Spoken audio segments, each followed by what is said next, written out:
Alors, on est heureux d'être aujourd'hui ensemble pour cette conférence décret éco-énergie tertiaire, data et pilotage. On va aller dans le détail de ce sujet, vous allez comprendre ce qu'on va dire.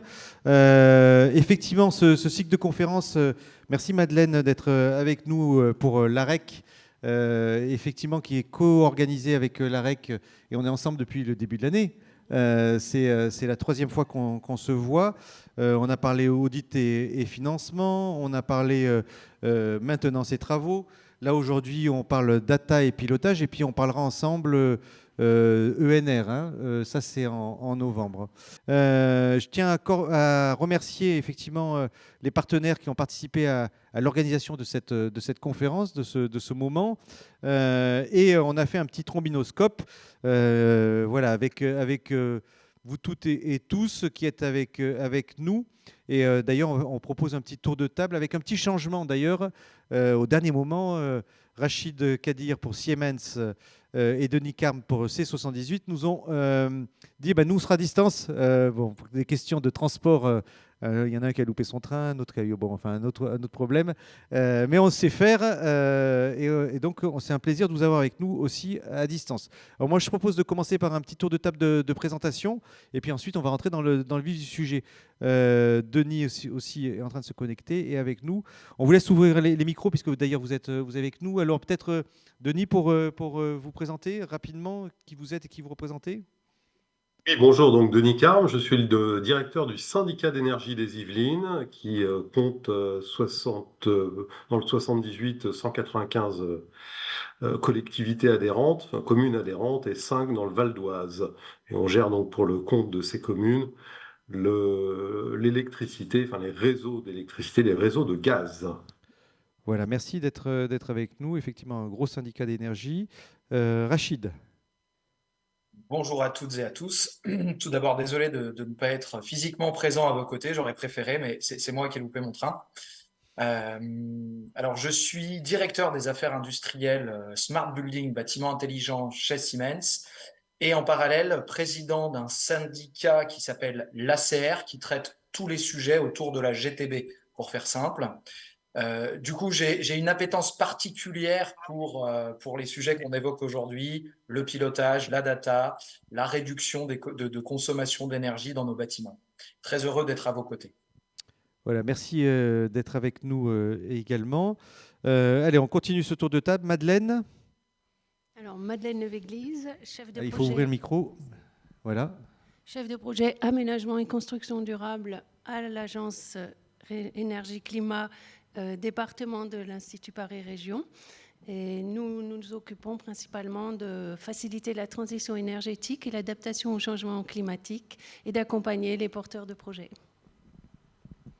Merci. Ensuite, vous pouvez laisser les micros ouverts, comme ça marche très bien. Xavier. Bonjour à tous, Xavier Gounon, je suis directeur marketing de la société Adviseo qui a pour mission d'aider à la réduction de consommation d'énergie des entreprises et collectivités. Merci. Ensuite, Amaury. Oui, bonjour, je m'appelle Amaury Fivet, je suis ingénieur en énergie et bâtiment et je travaille à la DRIUAT, donc les services déconcentrés de l'État, dans un service énergie et bâtiment en Île-de-France.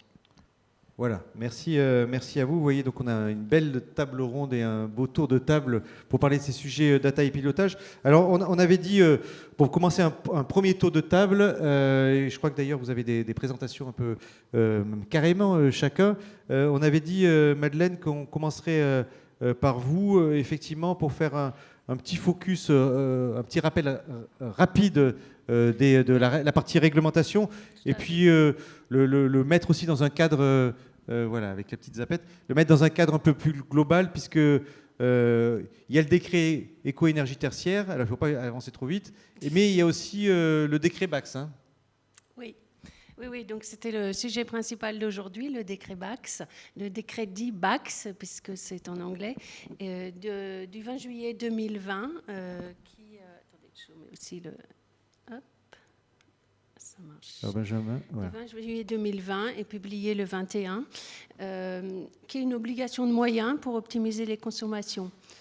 Il est relatif à la gestion active du bâtiment par des systèmes d'automatisation et de contrôle, mais aussi il impose la régulation automatique de la chaleur pour tous les bâtiments.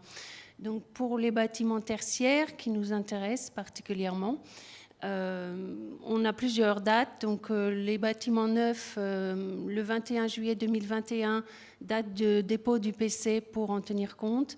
Pour les existants, nous avons 2 dates qui correspondent au 1er janvier 2025 pour les bâtiments dont la puissance nominale utile est supérieure à 290 kW. Et le 1er janvier 2027 pour les bâtiments dont la puissance nominale utile est plus grande que 70 kW. Voilà, donc ça, c'est les grands points. Oui, on peut dire, juste en restant sur la diapo précédente, on peut dire que là le décret BACS et le décret éco-énergie tertiaire ont fait converger, grosso modo, ces 2 obligations, parce que 70 kW, ça revient à peu près à un bâtiment de 1000 m². Environ, oui. Et donc le décret éco-énergie tertiaire, oui, voilà. ça s'applique aux bâtiments de 1000 m², hein, c'est ça ? Oui, c'est ça. Donc ça réharmonise. Au début, ça avait commencé juste par les plus gros qui étaient environ autour de 2000 m², 1800, 2000 m². Donc, alors, attendez, je vais faire le... Hop, voilà. Donc, en fait, on sait, et puisque les gestions techniques du bâtiment ne sont pas nouvelles, et donc on a quand même un retour d'expérience assez important, on sait qu'on peut compter sur environ 30% d'économie d'énergie à partir du moment où on fait une gestion active des systèmes du bâtiment. Donc ça, c'est un chiffre presque minimal, je dirais. Donc c'est vraiment choisir de piloter vraiment en temps réel, choisir de piloter au plus près des usages, et notamment parce que un des points les plus fréquents que l'on rencontre, c'est le fonctionnement à plein des systèmes alors que les bâtiments sont inoccupés, ou bien en période intermittente. Et puis c'est jusqu'au local que une partie du bâtiment peut ne pas être occupée et être lui aussi ventilé au maximum pour une occupation bien supérieure. Donc on voit qu'on a, très rapidement, on voit que déjà on a plein de choses très simples à gagner. Mais on voulait aussi souligner l'importance des autres leviers et l'importance tout à fait de la sobriété et de l'ajustage aux besoins. Donc il nécessite aussi une vraie définition des besoins, un vrai travail sur la programmation de ces systèmes. La performance de l'enveloppe associée, qui peut être associée, et comme on s'intéresse globalement finalement aux émissions de gaz à effet de serre, on peut aussi rajouter, puisque ça va faire partie des préoccupations dans les critères, dans les multicritères, la teneur en carbone, le recours à des ressources bas carbone. Donc c'est parce qu'en fait on ne va pas avoir que le critère énergétique quand on va faire nos choix. Voilà. Ensuite, je voulais mettre 3 points en valeur qui me semblaient importants. C'était l'implication du maître d'ouvrage et des usagers, pour les raisons qu'on vient d'un peu d'évoquer. L'anticipation, qui devrait pouvoir être au service des variations météorologiques que l'on va connaître. Et puis, le dernier, c'est l'anticipation et la capacité à intégrer les évolutions futures. Et là, on va voir qu'on va parler aussi de production d'ENR et de recharge des véhicules électriques. Je crois que quelqu'un va intervenir aussi. Alors on voit à droite les fonctions obligatoires, donc la collecte, le suivi et l'analyse par zone fonctionnelle et au pas de temps horaire de toute la production et des consommations énergétiques, l'évaluation de l'efficacité énergétique du bâtiment, c'est-à-dire on va regarder grâce au suivi et grâce à des valeurs références, on va regarder s'il est en perte d'efficacité, s'il présente des dysfonctionnements, des surconsommations, et on va pouvoir agir sur des potentiels d'économie d'énergie grâce à ces connaissances.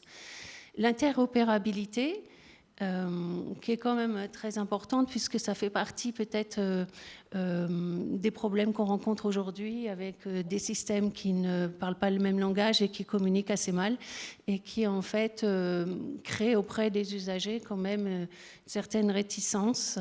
Et puis ensuite l'arrêt manuel et la gestion autonome d'un ou plusieurs systèmes. Donc ça pour dire... ça, c'est un peu les fonctions obligatoires, mais derrière, on a toute une organisation, une gestion de projet, de management de projet qui doit être mis en place. On s'en doute sur tout ce qui est diagnostic préalable, tout ce qui est programmation, définition des besoins par le maître d'ouvrage, de l'occupation, mais aussi des autres objectifs à connecter. D'organiser le pilotage, la capacité d'analyse, puisque ces systèmes sont quand même des systèmes assez complexes et parfois avec des interfaces encore un peu, pas toujours encore bien peaufinées. Et donc, on a absolument besoin de personnes référentes, on a besoin de bureaux d'études extérieures, d'études, et on a besoin de contrats de maintenance et de suivi. Donc voilà, pour insister. Et aussi, là où on a vu énormément aussi de défauts, c'est sur la livraison des bâtiments, la réception, la fin des travaux et la mise en route. Donc très souvent, des choses qui ne sont pas connectées, enfin, pas mal de choses qui se passent et qui, s'ils ne sont pas détectées très rapidement, en fait, ça peut venir nettement enrayer, voire... transformer le fonctionnement du bâtiment, voire avoir des problèmes derrière de non-économie d'énergie. Voilà. Et puis ensuite, on a à travers cette interopérabilité, pas seulement entre les systèmes, mais aussi pour le futur, rajouter des services, faire évoluer, renouveler, etc. Dans cette gestion de projet aussi, c'est une très bonne connexion entre les différents acteurs et la mémoire et les bonnes pratiques et les échanges. Voilà, en gros, pour aller très vite. Voilà, Madeleine, il y a vos coordonnées. Mais, donc finalement, si je reprends rapidement, c'est rajouter de manière simplifiée, c'est rajouter de l'humain dans le projet, parce qu'on a des décrets, c'est comme ça que je vois le sens de votre propos. On a des décrets avec des techniques. Là, on va parler data et pilotage. Et je sais que Rachid voudrait répondre sur l'interopérabilité, mais on va y revenir, Rachid. On va vous. Mais du coup, il faut remettre de l'humain, parce qu'effectivement, on oublie trop souvent qu'il y a des hommes et des femmes qui vont habiter ces bâtiments, et donc qui ont des usages, qui ont des besoins. Et si ça ne colle pas à leurs besoins, ben finalement, on passe à côté du vrai enjeu de ce décret. Oui, tout à fait. C'est la question du confort et de l'adaptation du bâtiment aux usages. Notamment, c'est pour ça que je parlais du changement climatique, notamment par rapport à la chaleur. Et par rapport aussi au froid et à certains dysfonctionnements, on observe des comportements qui viennent surajouter des systèmes de chaleur, surajouter des systèmes de ventilation. Enfin, et l'incompréhension est souvent telle qu'en plus, il y a un partage de l'info entre l'usager et le gestionnaire qui sont souvent très éloignés les uns des autres et que ça ne passe pas l'info. Mais avant tout, c'est aussi cette question des compétences à réunir autour de ce projet, qui est un véritable projet. Ouais. C'est la raison pour laquelle j'ai mis gestion de projet. Ce n'est pas que, tiens, je vais m'acheter un système demain et tout va marcher très bien tout seul. Donc, ce n'est pas le cas. Et donc, c'est très important de prévoir toute cette organisation autour de ce projet. De former les personnes aussi, d'avoir des référents. Enfin, Rachid, je vous fais juste comme ça un petit réagir. Je change un peu ce qu'on avait sur le programme, mais j'en profite. On parlait d'interopérabilité. Ça, c'est un gros enjeu. Effectivement, il y a une colonne vertébrale maintenant dans le bâtiment, une architecture technique. On voit les besoins qu'il y a, mais il faut que ce soit interopérable, il faut que ça puisse évoluer dans le temps. Alors oui, c'est fondamental à bien des égards. Donc, je vais revenir sur ce point lors de ma présentation, mais on est peut-être passé à côté. Il y avait une référence, l'ISO 52120, peu importe. En gros, qu'est-ce que ça dit? Ça dit que pour être efficace, il faut répondre à certaines fonctionnalités. Et ces fonctionnalités, pour que elles rendent à la fois le confort aux usagers, puisque ça reste le début de l'histoire, et qu'on évite le gaspillage, donc on soit efficace, il faut que tous les intervenants de la chaîne puissent se parler entre eux, et le mieux, c'est parler le même langage. Donc l'interopérabilité, c'est parler le même langage, et deux, permettre aussi aux bâtiments qui ont une durée de vie plus importante que les technologies. Un bâtiment, quand on le construit, c'est pour 50, 60 ans. La techno qu'on met dans le bâtiment, c'est peut-être pour 15, 20 ans. Donc il faut aussi garder à l'esprit qu'on va faire évoluer son bâtiment. Donc l'interopérabilité a du sens aussi pour pérenniser dans le temps l'évolution de son bâtiment. Voilà, donc on va y revenir. Allez, on continue. Donc, Arnaud, alors pour la Dryat, merci Madeleine, hein, mais on va discuter tous ensemble. Arnaud, pour la Dryat, on avait dit, puisque c'est data et pilotage, mais la question c'est qu'est-ce que le pilotage? Il faudrait peut-être définir, hein, et la donnée. Et voilà, donc c'est ce que vous allez donner comme un élément de lecture et de compréhension pour le public qui est avec nous là aujourd'hui. Oui. Alors, on va prendre la zapette, voilà. Ouais. Alors, ma présentation va aller assez vite. Déjà, je vais dire des choses assez simples. Et puis, on a pris le pari collectif de ne pas parler du décret tertiaire, du dispositif éco-énergie tertiaire, parce que je pense que bon, les personnes qui nous regardent aujourd'hui commencent à le connaître. Il n'a pas changé. Il est fidèle à lui-même. Déjà quelques mots sur la DRIUAT pour expliquer un peu ce qu'on fait, qui nous sommes. Donc comme je l'ai dit, on a les services déconcentrés de l'État en région et en département. Donc la DRIUAT s'occupe à échelle régionale de tous les sujets sur l'environnement, sur l'aménagement et sur les transports. On a en particulier un service énergie-bâtiment, et dans ce service énergie à bâtiment, on a un département bâtiment qui va s'occuper en partie des bâtiments de l'État, donc de notre parc de bâtiments, et également sur tout ce qui concerne l'animation autour de la rénovation énergétique avec différents partenaires des filières professionnelles, des collectivités et également nos agents en département. Les bâtiments de l'État, ça représente c'est une colle, on ne l'avait pas préparée, mais c'est quel volume, c'est quelle surface? Vous avez une idée? Ça sont en nombre?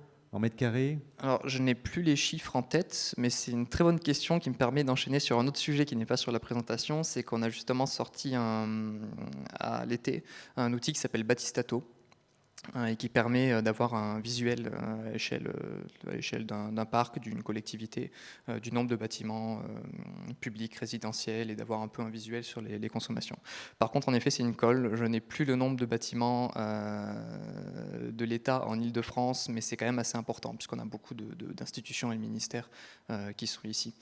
Il faudrait que je pose la question à mes confrères. Et Batistato, là, n'importe qui peut accéder à cette info? Absolument, l'outil est en ligne sur le site de la DRIUAT. Ok. C'est destiné principalement aux services de planification des collectivités. Donc voilà, c'est un outil intéressant pour des documents de planification, pour voir à peu près quels sont les enjeux liés au bâtiment dans un territoire. Ouais, donc du coup, je peux faire un appel à la communauté qui nous suit en direct. Ils vont voir sur Batistato, ils peuvent nous mettre dans le fil de discussion là, la quantité de bâtiments de l'État là, sur le territoire. Alors. Je ne suis pas sûr qu'il y ait une différence sur le tertiaire public, État, collectivité. Ça a regardé, je ne me souviens plus de ce détail-là. Si la communauté peut nous remonter quelques infos là, dans le chat, on verra si on a de l'info. Je vous laisse avancer. En attendant, j'ai réussi à ne pas répondre à la colle. Je vais continuer ma présentation.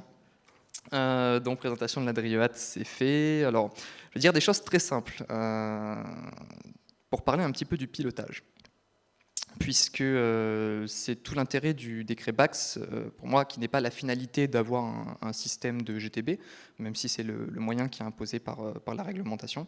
Mais de la finalité, pour moi, c'est justement de reprendre un peu conscience, de reprendre un peu le contrôle de nos bâtiments, qui est quelque chose qu'on fait au naturel, au quotidien, pour beaucoup de choses. Par exemple, pour conduire une voiture. Alors, j'ai mis sauf à Paris, puisque beaucoup de personnes ici ne se déplacent pas en voiture dans des milieux urbains, mais c'est le cas pour plein d'autres personnes qui nous écoutent, j'en suis sûr. On peut prendre l'exemple de la voiture qui est très parlant. Ça pourrait être un vélo cargo aussi, électrique, ça marche aussi avec des capteurs, des actionneurs. Absolument. Absolument, mais au-delà de l'aspect électronique et technique qu'il y a dans la voiture, il faut bien voir la voiture comme une personne qui va utiliser tout un tas de capteurs pour savoir à quelle vitesse on roule, pour savoir s'il reste de l'essence, pour savoir quel est le régime du moteur. On va voir des petits indicateurs rouges quand il y a un problème également pour éviter d'avoir une panne. Et toutes ces informations seront collectées par une personne qui pourra en fonction ajuster sa conduite. Donc une donnée qui peut être également visuelle, donc je dévie un peu sur la droite, je mets un coup de volant à gauche, je veux aller de Paris à Perpignan, et bien je vais prendre le panneau direction Perpignan. Donc le pilotage en fait ce n'est pas quelque chose qu'il faut voir comme très éloigné, c'est quelque chose qu'on fait au quotidien. C'est valable pour une voiture, ça sera aussi valable pour un bâtiment. Pour un bâtiment, on a envie de savoir à quelle température est chauffé le bâtiment. Ce n'est pas forcément une information qu'on peut avoir à portée. On veut savoir si le bâtiment est suffisamment ventilé, s'il y a trop de ventilation, donc là va enchaîner une surconsommation, s'il n'y a pas assez de ventilation. On a envie de définir des zonages thermiques. Est-ce qu'on a vraiment besoin de chauffer tout le bâtiment lorsqu'on utilise une pièce ou deux? On a envie de connaître les consommations. On a envie d'avoir toutes ces informations pour ensuite adapter notre comportement ou pour prendre en tout cas les décisions qui sont nécessaires. Si on se rend compte qu'il y a une température qui est trop élevée ou trop basse dans les différentes pièces, on va adapter les réglages au niveau de la chaudière. On peut installer des vannes connectées pour justement toute cette notion liée au zonage thermique. On n'a pas envie de chauffer tout un bâtiment si on n'utilise qu'une partie. On va régler le débit de ventilation, etc. Et encore une fois, notez tout en bas, il faut qu'il y ait une personne. C'est une personne qui va piloter le bâtiment. On peut l'avoir à une autre échelle, donc on prend un peu de recul, on ne s'occupe plus d'un bâtiment, mais on s'occupe d'un parc de bâtiments. Voilà, on est responsable dans un service technique de collectivité ou du pilotage d'un parc de bâtiments tertiaires privés, ou même du résidentiel, c'est à peu près la même chose. On va avoir le même principe, donc on va avoir des informations, des capteurs, est-ce que ce bâtiment est utilisé constamment, quelles sont les consommations des différents bâtiments, quelles sont les surfaces, voilà, tout un tas d'informations pour ensuite avoir des actions. Des actions qui vont porter sur la planification. On peut se rendre compte par exemple qu'une école n'est pas utilisée pendant les week-ends, pendant les vacances, et qu'à côté de ça, on va utiliser un autre bâtiment pour des activités associatives. On peut très bien avoir en planification des fusions des usages qui peuvent entraîner quand même beaucoup d'économies d'énergie. Donc il y a un levier important sur la sobriété. C'est également des actions qui vont porter sur les travaux, quels travaux effectuer, et avant de savoir quels travaux on va vraiment mettre en œuvre sur le bâtiment, il faut bien avoir les informations. L'information est la clé. On va travailler sur les contrats de maintenance, puisque si on se pose la question des consommations, on peut se rendre compte que nos bâtiments n'ont pas de contrat sur la fourniture d'énergie, qui peut être très intéressant d'en faire un. Voilà. On peut avoir tout un tas d'actions à mettre en œuvre pour répondre aux informations qui apparaissent sur notre tableau de bord. Encore une fois, il y a un pilote derrière tout ça. Donc on en vient à la conclusion. Encore une fois, ce sont des choses très simples, mais qu'il faut bien avoir en tête, puisqu'on peut installer voilà, beaucoup de systèmes techniques très performants et très intéressants sur un bâtiment. La personne qui s'occupe de ça comment dire, est au centre du sujet. Ce que je veux dire, c'est que si on prend une voiture, on démarre, on met la première, on accélère un peu, et puis à tout moment j'ouvre la portière et je m'en vais. La voiture, elle va être en roue libre, elle va pas se conduire toute seule. On n'a pas encore massifié les voitures autonomes.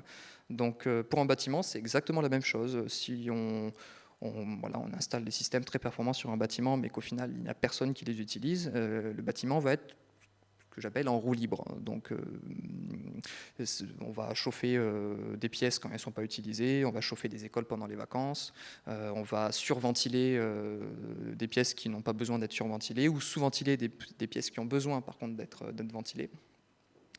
Donc s'il y a un élément à retenir de cette présentation, c'est qu'il faut quelqu'un. On en a parlé tout à l'heure, mais je souhaite encore approfondir ce sujet-là. La deuxième idée, c'est que l'information, c'est la clé. Si on n'a pas d'information, on navigue à vue ou dans le brouillard. Donc si on ne sait pas qu'il fait voilà, 21 degrés dans cette pièce, mais qu'en fait on peut descendre à 18, parce que 18 c'est tout à fait confortable pour travailler, pour beaucoup de personnes, eh bien on n'aura pas forcément l'idée de dire on va réduire le chauffage dans cette pièce pour descendre à 18. Donc il faut que l'information apparaisse quelque part sur un tableau de bord. Et enfin, un dernier point que je voudrais mettre en avant, c'est de penser usage et vie réelle. Il y a une vie après, après le chantier, une fois que le bâtiment est rendu, j'ai encore oublié le terme, c'est la livraison du chantier, il se passe quelque chose. Après ce moment fatidique, il se passe quelque chose, c'est la vie réelle. Ce sont des personnes qui vont utiliser le bâtiment et c'est la finalité, en fin de compte, puisque tous les travaux qu'on va effectuer, tous les chantiers, c'est pour qu'au final, il y ait des usagers qui utilisent le bâtiment. Et ne pas penser usage et penser vie réelle, c'est de se mettre des bâtons dans les roues. Et c'est pourquoi l'idée du pilotage, avec un système de pilotage et un ou une pilote derrière, il est primordial. Et c'est pourquoi le décret BAX est vraiment intéressant dans ce grand sujet qui est le dispositif éco-énergie tertiaire. C'est parce qu'il nous force un peu à reprendre le contrôle de nos bâtiments et de se questionner un peu sur les usages qu'on en fait. Et il y a encore beaucoup de chemin. Oui, d'ailleurs, c'est assez incroyable que sur les bâtiments, on voit les consommations d'énergie qu'on fait, qu'il n'y ait pas de pilotage, qu'il y avait assez peu de pilotage, alors que sur la voiture, par exemple, il y a du pilotage et qu'on n'est pas sur le bâtiment. Merci Amaury, on va y revenir là pour cette présentation. Alors, on avait dit pour continuer ce tour de table, pour vous caler, cher public, le sujet, pour vous donner des éléments de compréhension, qu'on continuerait avec une petite explication, disons, des exemples concrets. Hein, et c'est Denis qui va s'y coller. C'est nous qui allons partager la présentation. Denis, si vous voulez bien. Parce que je crois que sur votre territoire, bon, vous faites plein de choses, mais là, vous allez parler du photovoltaïque, hein, et l'autoconsommation collective. Et vous allez nous donner quelques exemples de la manière dont on a des datas et de la manière dont on pilote tout ça. Alors, effectivement, un peu par anticipation sur votre session ENR, ce qu'on essaye de développer au syndicat d'énergie des Yvelines à travers directement notre régie solaire photovoltaïque ainsi que les partenariats qu'on a avec deux associations qui sont Synergy Lab et Club Climat Énergie. On développe des projets de solaire photovoltaïque en autoconsommation collective.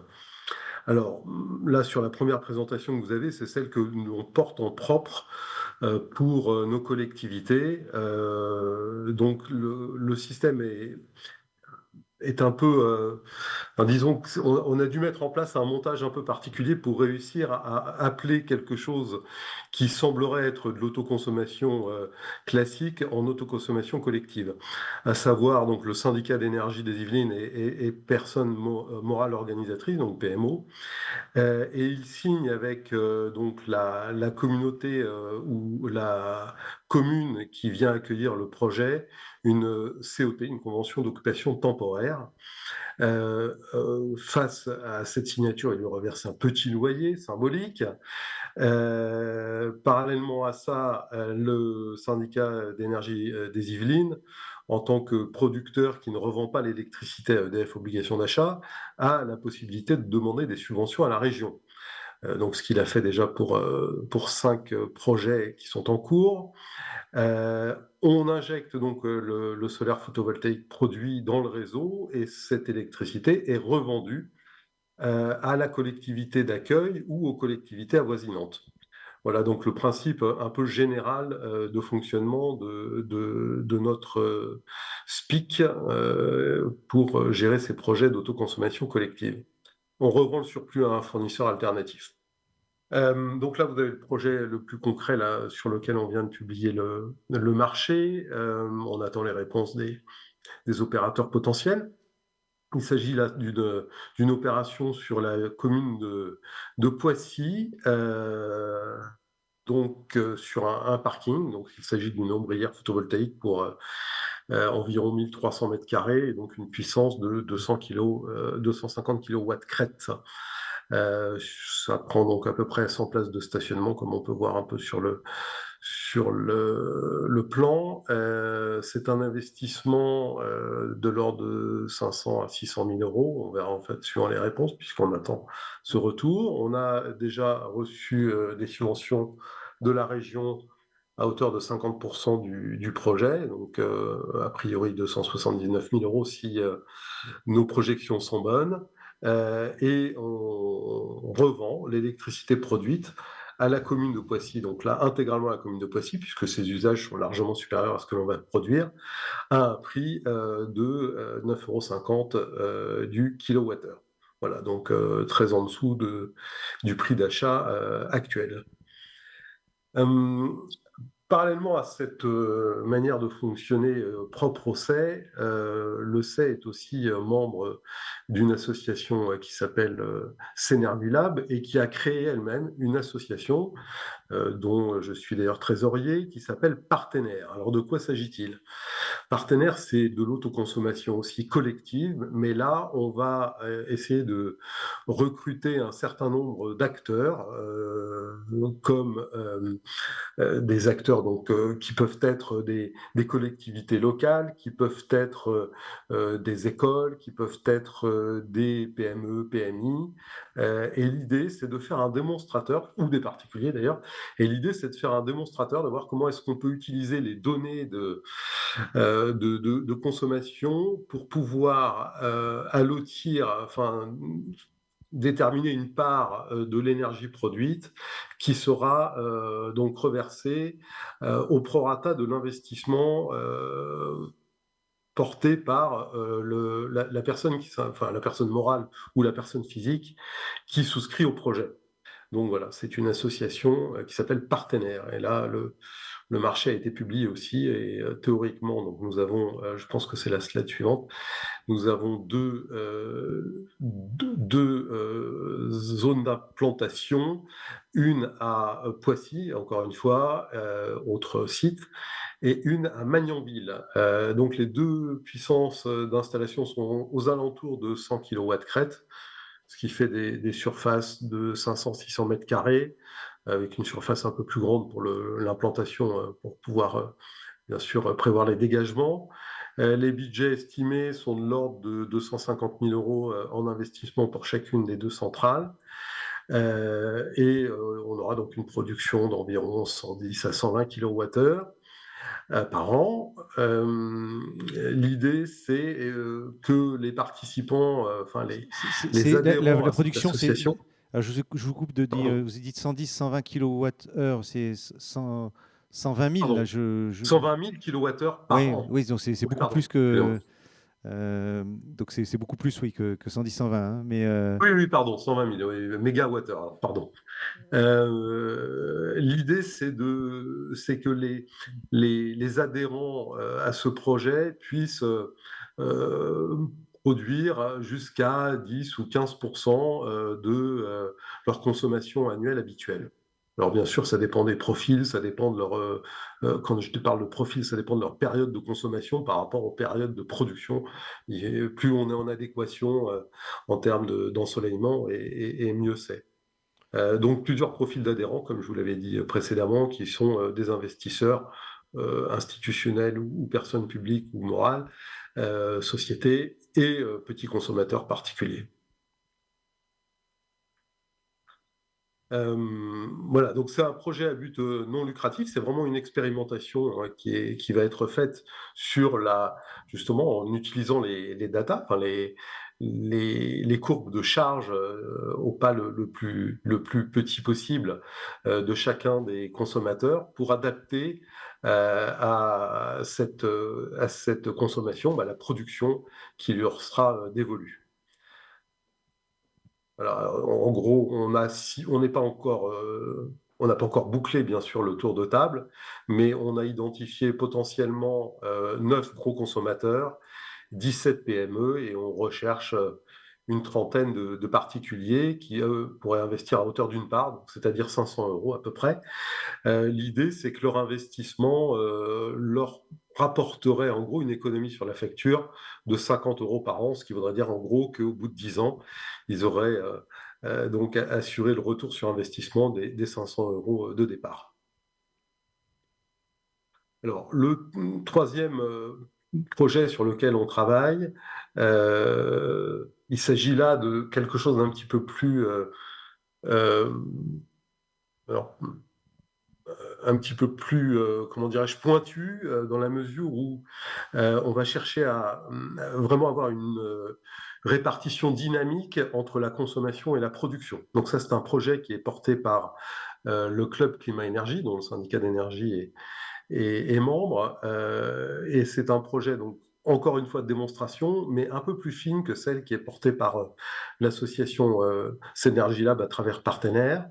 Et donc là, on recherchera à la fois des multiproducteurs, a priori plutôt soit des collectivités locales de Saint-Quentin-en-Yvelines, soit des entreprises basées sur l'agglomération de Saint-Quentin-en-Yvelines, qui mettront à disposition un terrain ou qui investiront directement dans la production. Et cette production, elle sera donc ventilée entre les différents acteurs qui ont voulu s'y intéresser, mais euh, non pas un pas mensuel comme c'est prévu dans Partenaire, avec une clé de répartition mensuelle, mais avec une clé de répartition qu'on tâchera de mettre comme extrêmement dynamique au pas d'une demi-heure si possible. Voilà sur quoi on est en train de travailler avec notamment l'agglomération de Saint-Quentin-en-Yvelines, mais ce club climat-énergie de Saint-Quentin-en-Yvelines.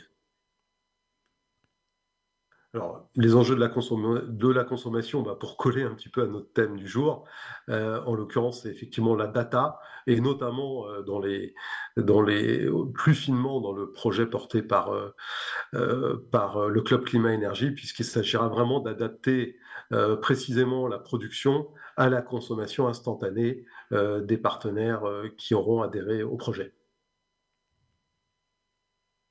Voilà, merci Denis pour cette présentation. Oui, parce que finalement, on a le bâtiment sur lequel on installe la GTB, et donc sur lequel on fait des économies d'énergie, on fait des efforts, on fait des travaux, et puis derrière, il faut produire de l'énergie. Là, c'était votre propos, hein, avec du photovoltaïque, mais surtout qui est autoconsommé. Et donc ça, il faut pouvoir réinjecter ça dans le bâtiment et mesurer et l'injecter au bon moment. Donc ça, c'est pas des choses qui sont évidentes. Est-ce que, Rachid, est-ce que vous travaillez aussi sur l'autoconsommation effectivement, vous travaillez sur le décret BAX, hein, avec la data et le pilotage des bâtiments, mais est-ce que ça fait partie du périmètre de dire, ben voilà, il y a de l'énergie aussi qui va arriver avec du photovoltaïque. On voit à quel point on développe le photovoltaïque aujourd'hui en France, et il faut qu'on intègre ça dans nos réflexions. Alors, complètement. Ce qu'on sait, c'est que pour décarboner, pour faire simple, il faut électrifier les usages. On avait une voiture thermique, on avait une chaudière thermique, on remplace tout ça par des technologies électriques. Donc, on va fabriquer des centrales nucléaires pour pouvoir supporter le besoin en électricité, mais de toute façon, il y a fort à parier que ça ne passe pas. Donc, pour réussir à répondre à ces enjeux, il va falloir autoproduire, donc autoconsommer. Les panneaux photovoltaïques en sont un exemple, mais également être capable de flexibilité, de consommer à certaines heures de la journée. Donc, c'est vraiment des sujets qui sont intégrés aujourd'hui dans toutes les réflexions. Dans la technologie, on sait déjà le faire. Il faut juste plutôt cadrer d'un point de vue réglementaire et normatif, mais c'est complètement d'actualité. Allez, je vous donne donc du coup la parole. Je crois que vous avez aussi une présentation, et puis après on aura un temps aussi, tous on discutera. Donc effectivement, je vous laisse partager votre écran. Vous me dites si c'est visible pour vous. En lecture, et c'est parfait. Allez, c'est parfait. Alors là, on est tout à fait dans la logique qu'on décrivait avec Denis, c'est de consommer la bonne quantité d'énergie. Et donc, vous allez nous montrer avec la techno comment on arrive à gérer tout ça. Hein. Ouais, il y a eu beaucoup de choses de dites déjà précédemment que je cautionne et que je vais probablement reprendre. Pour faire simple simplement sur le cadre, donc Siemens est une entreprise qui est européenne, vous le savez, basée en France depuis 170 ans avec des sites de production, des collaborateurs. Donc on est à la fois fournisseur de technologies pour transformer le quotidien, mais à la fois des consommateurs au quotidien, parce qu'on a nous aussi des bureaux, des maisons, et on est très sensible à tous ces sujets. Alors, décret économie, enfin, allez, le décret tertiaire, le décret BAX, la data, toutes ces technos, on entend beaucoup de choses. Ça va un peu dans tous les sens. Moi, ce que je voudrais faire, c'est ramener de l'humain, justement, du pragmatisme. Déjà, ce qu'il faut bien intégrer, c'est qu'on part du monde physique. Quand on était, je vais pas vous raconter une histoire de 2 heures, hein, mais quand on était Homo sapiens, eh bien, on faisait des feux dans la grotte pour être bien, pour être protégé. C'est exactement la même histoire. Aujourd'hui, pour des questions de survie, on a besoin d'avoir des bâtiments solides, on a besoin de les chauffer, de les climatiser, de les éclairer. C'est pas une option en fait. Ce que je veux dire, c'est que c'est pas un gadget. Ce qu'on fait là, c'est pas pour rigoler. C'est fondamental, c'est vital. Ça, c'est le début de l'histoire. Maintenant, l'idée, c'est de consommer juste ce qu'il faut. Et la data est très pertinente pour ça.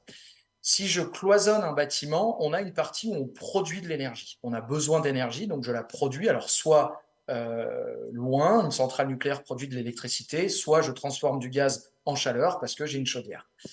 Cette énergie, ensuite, il faut la transporter. Donc, on a des fluides caloporteurs qui vont transporter cette énergie. Alors, l'eau avec ses bras musclés, l'air, ou encore une fois l'électricité. Et on va enfin la distribuer là où on se trouve aujourd'hui dans les locaux. Pour être efficace, en fait, il faut faire le chemin inverse. Il faut regarder ce qui se passe un peu partout dans le bâtiment, dans chaque pièce, et renvoyer la bonne consigne au producteur et dire qu'on produit simplement ce dont j'ai besoin. C'est ce qu'on appelle la demande d'énergie. Ça existe dans la techno depuis des années. Pourquoi? Parce qu'on s'appuie sur des lois physiques. On ne refait pas le monde, en fait. Ce qui change, c'est la data. Mais la loi physique, les lois de la thermodynamique n'ont pas changé. Donc, premier message que je veux vous donner, soyez rassurés, il n'y a rien de disruptif dans la manière de traiter l'efficacité dans un bâtiment, puisqu'on s'appuie sur des lois de la thermodynamique. Donc cette demande d'énergie, je reviens sur cette interopérabilité, elle n'est possible que si les différents composants de la chaîne parlent le même langage. Peu importe qui, l'idée c'est de parler le même langage. Et c'est possible. Et c'est possible, on a des protocoles standards ouverts, c'est du chinois, mais c'est pas très important. Sachez que c'est possible, c'est juste des questions qu'il faut se poser. Si j'ai une centrale de traitement d'air quelque part dans mon bâtiment, est-ce qu'elle peut parler avec les autres participants de l'équation? Si oui, parfait. Sinon, faites attention. Voilà. Je déroule. On a par-dessus la notion de pilotage. Et qu'est-ce que ça va nous apporter quand même cette data, en plus des lois de la thermodynamique? C'est toujours un peu le côté humain. C'est qu'on a déjà besoin de comprendre qu'est-ce qui se passe. Avant d'être efficace, j'ai besoin de prendre une photo de ce qui se passe en temps réel. Donc, on va pouvoir suivre les consommations, que ce soit d'un bâtiment ou d'un parc. Une fois que j'ai ces données, je vais pouvoir les analyser. Voilà, j'ai consommé tant de... Ça peut aller loin, hein, ça peut être des consommations d'eau, le nombre de personnes qui sont rentrées dans mon bâtiment. Donc, je vais analyser toutes ces données et pouvoir les comparer avec l'objectif que je me suis fixé. Il se trouve que le décret tertiaire, c'est ça. C'est un objectif de résultat. Je dois faire une réduction de consommation. Comment? Alors, j'isole, je change ma production, je mets des panneaux solaires, je mets une GTB, il y a eu des questions dans le chat, donc gestion technique du bâtiment, de l'automatisme. On a entendu tout à l'heure qu'on était tributaire d'un pilote, ce qui est complètement vrai, mais l'objectif de l'automatisme, c'est quand même de réduire l'effet du pilote. Et il y a des choses très simples. J'espère que vous allez comprendre, mais je prends mon exemple de bureau ou d'école. Tout à l'heure, je crois qu'il y a eu un exemple sur une école qui était chauffée à 100% alors qu'il n'y avait qu'une classe d'utiliser parce qu'il y avait une réunion. C'est un super exemple. Si demain, j'ai des détecteurs de présence dans toutes les classes, c'est un petit organe, hein, que ce détecteur de présence fait qu'une chose, il autorise ou pas le fonctionnement du chauffage, de la climatisation et de l'éclairage. Eh bien, demain, quand j'aurai une réunion dans une seule classe, je vais interdire le fonctionnement partout, sauf dans cette classe. C'est pas très compliqué à faire et c'est ultra efficace. Vous avez vu aussi sur l'une des premières slides, je crois, il y avait l'idée de, enfin, le ROI, le retour sur investissement qui doit être inférieur à 10 ans. Avec ce genre de techno, on amortit ça en, je ne veux pas faire de mauvaises promesses, mais entre 1 et 4 ans, quoi. C'est fondamental. L'autre point, et on a commencé à en parler, c'est que la data va nous permettre de décloisonner. C'est l'idée du décret Bax. Le décret Bax, en fait, il ne nous dit pas simplement faites attention au chauffage, il nous dit faites attention à tous les usages. Le chauffage, la ventilation, la climatisation, l'éclairage. Et pour arriver à atteindre ces objectifs, on doit parler tous ensemble. J'ai un exemple, il fait chaud, j'ai un bâtiment vitré, avant d'allumer la climatisation, est-ce que je ne peux pas baisser un petit peu mes stores tout en gardant un apport lumineux suffisant pour être assis de manière confortable, mais est-ce que je ne peux pas commencer à baisser un peu les stores pour réduire l'apport du soleil? On commence à se mettre à tous parler ensemble. Et ça nous ouvre vers des nouveaux usages, la gestion d'IRVE par exemple, la gestion de l'autoconsommation, l'effacement, la flexibilité. C'est en passant par la data qu'on va réussir à rendre notre bâtiment périn et adapté aux technologies et aux besoins du futur. Pardon, je suis allé vite. C'est mon dernier slide, donc vous en avez fini avec moi, mais ce qui me paraît être aussi fondamental, c'est que c'est une période un peu charnière. Moi, j'ai jamais connu ça. Ça fait 17 ans que je suis dans le domaine et on a vraiment un alignement de planètes. Quoi qu'on dise, en fait, on dit toujours la même chose. Plan de sobriété, décret tertiaire, décret BAX. Pour réussir à faire tout ça, il faut mesurer. Pour avoir 19 degrés, il nous faut quelque part, l'exemple était bien donné avec la voiture, il faut une consigne. Et il faut mesurer cette consigne. C'est une balance, c'est un équilibre. J'ai une consigne, je mesure. Si c'est pas bon, j'agis. Donc, il faut vraiment, de toute façon, se dire que équiper les bâtiments de capteurs actionneurs, c'est utile pour énormément de sujets. Pour le décret BAX, pour le décret tertiaire, mais pas que. Donc aujourd'hui, obligation de résultat, il y a plein de façons de le faire. Obligation de moyens, c'est une façon d'atteindre les objectifs qui me paraît être indispensable parce qu'il faut isoler les bâtiments. Et on le dit tous les jours, il faut isoler les bâtiments. Simplement, d'isoler un bâtiment ne suffit pas pour ne pas faire de gaspillage. Je reprends l'exemple de l'école de tout à l'heure. Si j'isole cette école, c'est super, on va moins consommer. On va probablement faire un bon pas vers l'atteinte de l'objectif du décret tertiaire. Mais comment je m'assure que quand il n'y a qu'une classe qui est occupée, je ne chauffe pas toute l'école et je ne gaspille pas? La seule façon de le faire, c'est d'équiper de la technologie BAX, GTB, on appelle ça un peu comme on veut, mais en tout cas de capteurs actionneurs et d'intelligence au milieu. Et en plus, pour nous aider à prendre la bonne décision, il y a le mécanisme de C2E aujourd'hui, enfin aujourd'hui depuis quelques temps, mais qui nous permet de rentabiliser l'investissement sur une période encore plus courte. Donc c'est vraiment, pour moi, une opportunité, c'est le moment d'y aller, la technologie existe, elle est fiable, elle existe depuis très longtemps. C'est encore une fois l'humain, c'est à nous de prendre conscience. Déjà, on a le droit de se mettre des étapes, on ne va pas refaire le monde, on peut y aller doucement et il faut se projeter dans le temps, mais c'est des petites choses, des petits gestes, des petits équipements qui feront une grosse différence à la fin. Revenir sur les règles de l'art, en fait. Il y a une façon de construire un bâtiment, il y a une façon pour le rendre efficace. On peut s'appuyer sur des textes, sur des normes, sur des gens compétents. Et j'en profite aussi pour vous dire qu'il y a, pour répondre à ces enjeux de déploiement, on a créé au sein de la CR l'Alliance BAX. Je fais une petite pub. Donc, comme son nom l'indique, c'est fait pour travailler autour des sujets BAX et pour travailler sur le déploiement. Comment je m'y prends, sur quoi je m'appuie, qu'est-ce que je dois réellement, c'est quoi un C2E, qu'est-ce que ça veut dire être de classe A, de classe B, de classe C. Tout ça, on a les réponses, des supports à vous proposer. Donc, n'hésitez pas. Voilà. Merci beaucoup. Merci Rachid. Alors, je vois le public qui prend des notes. Rappelez-vous qu'on vous fournit les présentations en fin de conférence. On fait un petit deal avec vous. Puis l'avant-dernière diapo a été fournie, mais je pense qu'il y avait des chiffres intéressants à retenir. Donc, et on vous enverra ça. Le deal, c'est vous répondez au questionnaire de satisfaction en fin de conférence et on vous envoie les diapos en retour. Une petite question, finalement. Là, on parle de retour sur investissement. On a 40% d'économie d'énergie. Là, je reviens au tertiaire. On ne va pas rentrer dans le détail du décret tertiaire, mais 40% d'économie d'énergie d'ici 2030, ça, c'est l'obligation de résultat. Est-ce que ce n'est pas un conseil qu'on peut donner à toutes les collectivités et les maîtres d'ouvrage qui nous écoutent aujourd'hui? C'est tout de suite aller vers l'équipement avec en GTB de leur bâtiment, de manière à... il y a un ROI qui est très rapide, et puis en plus, on va arriver peut-être aux 40% assez rapidement aussi. Bon, ça se calcule, j'imagine, mais est-ce que ce n'est pas une bonne piste qui tient la corde? Oui, alors je ne sais pas, j'ai pris la question pour moi, je ne sais pas si elle est pour moi ou... Oui. je vais déjà donner ma réponse. Oui, non seulement c'est une bonne piste, toujours pareil, je ne vais pas vous faire de promesses de chiffres, hein, mais pour faire simple, quand on passe d'une classe D à une classe B ou d'une classe C à une classe A, on est déjà autour de 30% déjà. Et quoi qu'il en soit, si vous avez besoin de réduire ces consommations, il va falloir les mesurer. Il va falloir s'assurer que, si on oublie même la réglementation, d'un point de vue citoyen, c'est assez insupportable de gaspiller. Ça ne sert à rien de jeter de l'eau potable par la fenêtre. Donc, je crois que si on prend un peu de recul, il faut se dire que c'est presque un mal nécessaire.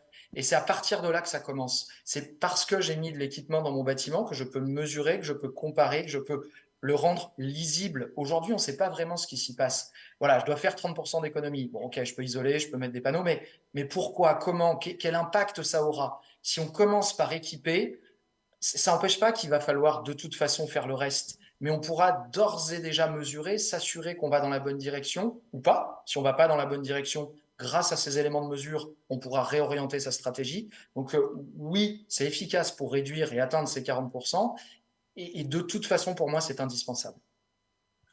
Une question de Cynthia, allez, je vais prendre une petite question, qui dit pour les petites collectivités, le décret BAX semble présenter des coûts et du travail en plus pour des équipes déjà surchargées.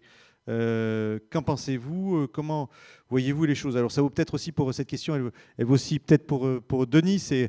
Vous avez des collectivités, elles ont déjà beaucoup fort à faire, et donc il y a le décret tertiaire, il y a le décret BAX. Bon, enfin, est-ce que vous avez des remontées de la part de vos collectivités?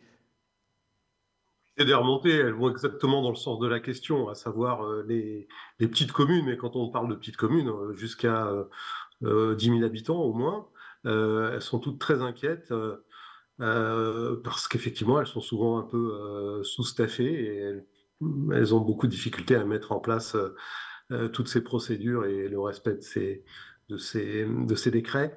Donc, elles sont effectivement très inquiètes. Donc, j'espère qu'on aura des aides à leur proposer à différents niveaux. Mais aussi, au niveau du syndicat d'énergie, est-ce que vous accompagnez les communes sur ces sujets? On les accompagne sur le décret tertiaire dans une certaine mesure, et notamment avec les données GRDF et Enedis, mais on ne va pas tellement plus loin que ça. Donc il y a encore beaucoup de boulot derrière. Ouais. Si on devait répondre, alors Rachid, effectivement, pour accompagner les collectivités, comment vous au sein de Siemens, vous faites, vous venez faire un audit du parc de la collectivité, Oui, mais alors c'est une excellente question et c'est vrai. Donc il y a plusieurs moyens d'y répondre. On peut effectivement prendre la main, faire auditer le parc de la collectivité et apporter des réponses de mesure. Chez Siemens, on a une grosse partie solution où globalement on s'occupe de tout et là, vous n'avez plus à utiliser vos équipes. Et l'autre façon dont on a à répondre, c'est qu'on a aussi préparé le marché à ça. On a externalisé, vous allez retrouver des intégrateurs spécialisés sur le décret BAX. Vous allez retrouver des distributeurs qui sont spécialisés et qui pourront vous accompagner là-dessus. Des gens de Siemens aussi qui pourront vous accompagner. Donc, pour faire simple, soit vous prenez du clé en main chez nous, soit vous utilisez le réseau qu'on forme au quotidien, ou le réseau de distribution aussi, qu'on accompagne au quotidien pour pouvoir répondre à ça. Alors, l'enjeu, il est double. Il est double parce que les délais sont relativement courts et on a énormément de bâtiments équipés. Et en fait, plus ils sont gros, moins ils sont équipés, plus ils sont petits, plus ils sont équipés. Donc la notion, c'est vraiment une notion de parc. Et dans la techno qu'on met à disposition du marché, c'est une techno qui a pour objectif d'industrialiser la démarche. Où globalement, on fait une grosse partie du job à l'intérieur de nos produits. Et je vais pas vous dire que c'est du plug and play, qu'on les jette au mur et que c'est fini, je serai un menteur. Mais en tout cas, on a vraiment développé ça dans l'idée d'aller vite et de pouvoir non pas donner ça à des experts très, très, très compétents, mais à une grande partie des gens sur le marché. Voilà les réponses qu'on peut vous apporter aujourd'hui. Amaury, avant que Xavier prenne la parole, mais Amaury, et ça vaut pour Madeleine aussi, aujourd'hui, effectivement, les collectivités, elles ont fort à faire, plein d'obligations. Bon, là, on parle de l'énergie, mais il y a d'autres choses. Il y a l'eau, il y a plein de sujets. Et donc, comment on fait pour les accompagner aujourd'hui, les collectivités? Alors, au sujet du bâtiment, Là, on parle presque, d'ailleurs, la question a été posée pour les plus petites, c'est ce que disait Denis, hein, les plus petites collectivités qui ont 10 000 habitants. Tu as parlé tout à l'heure de financement. En fait, il y a déjà des financements qui existent, que ce soit au niveau de l'ADEME avec les conseillers en énergie partagée ou au niveau du programme ACTE, donc un programme de C2E avec les économes de flux. Vous pouvez déjà avoir des financements sur du recrutement de postes de personnes, en fait, d'ingénieurs, de techniciens qui travaillent sur le sujet de l'énergie dans le bâtiment. Si jamais ça, c'est important, c'est-à-dire il y a des aides oui. pour aider les collectivités à embaucher du monde pour passer ce cap qui est un moment important. C'est ça, ça existe depuis des années, ça marche plutôt bien. Et c'est la première étape pour se réapproprier, on va dire, le contrôle et l'usage des bâtiments. Si ça ne suffit pas, pour des collectivités de 10 000 habitants qui ne peuvent pas forcément justifier l'embauche de quelqu'un à temps plein, il y a toujours possibilité de mutualiser, de se mettre avec d'autres collectivités, voire de passer à l'échelon supérieur avec par exemple la communauté de communes pour mutualiser un poste d'une personne qui ferait un peu le tour des bâtiments et qui irait chasser les gaspillages d'énergie les plus évidents. Donc il y a ça déjà qui est intéressant. Alors c'est une première étape. Une fois qu'on a bouclé le financement, il faut aussi penser au recrutement. Ce ne sont pas des postes qui sont... il faut trouver la personne pour prendre le poste. Donc il y a d'autres sujets en fait. Il n'y a pas seulement que le sujet du financement, il y a aussi toute l'offre l'offre qu'on peut avoir sur ça.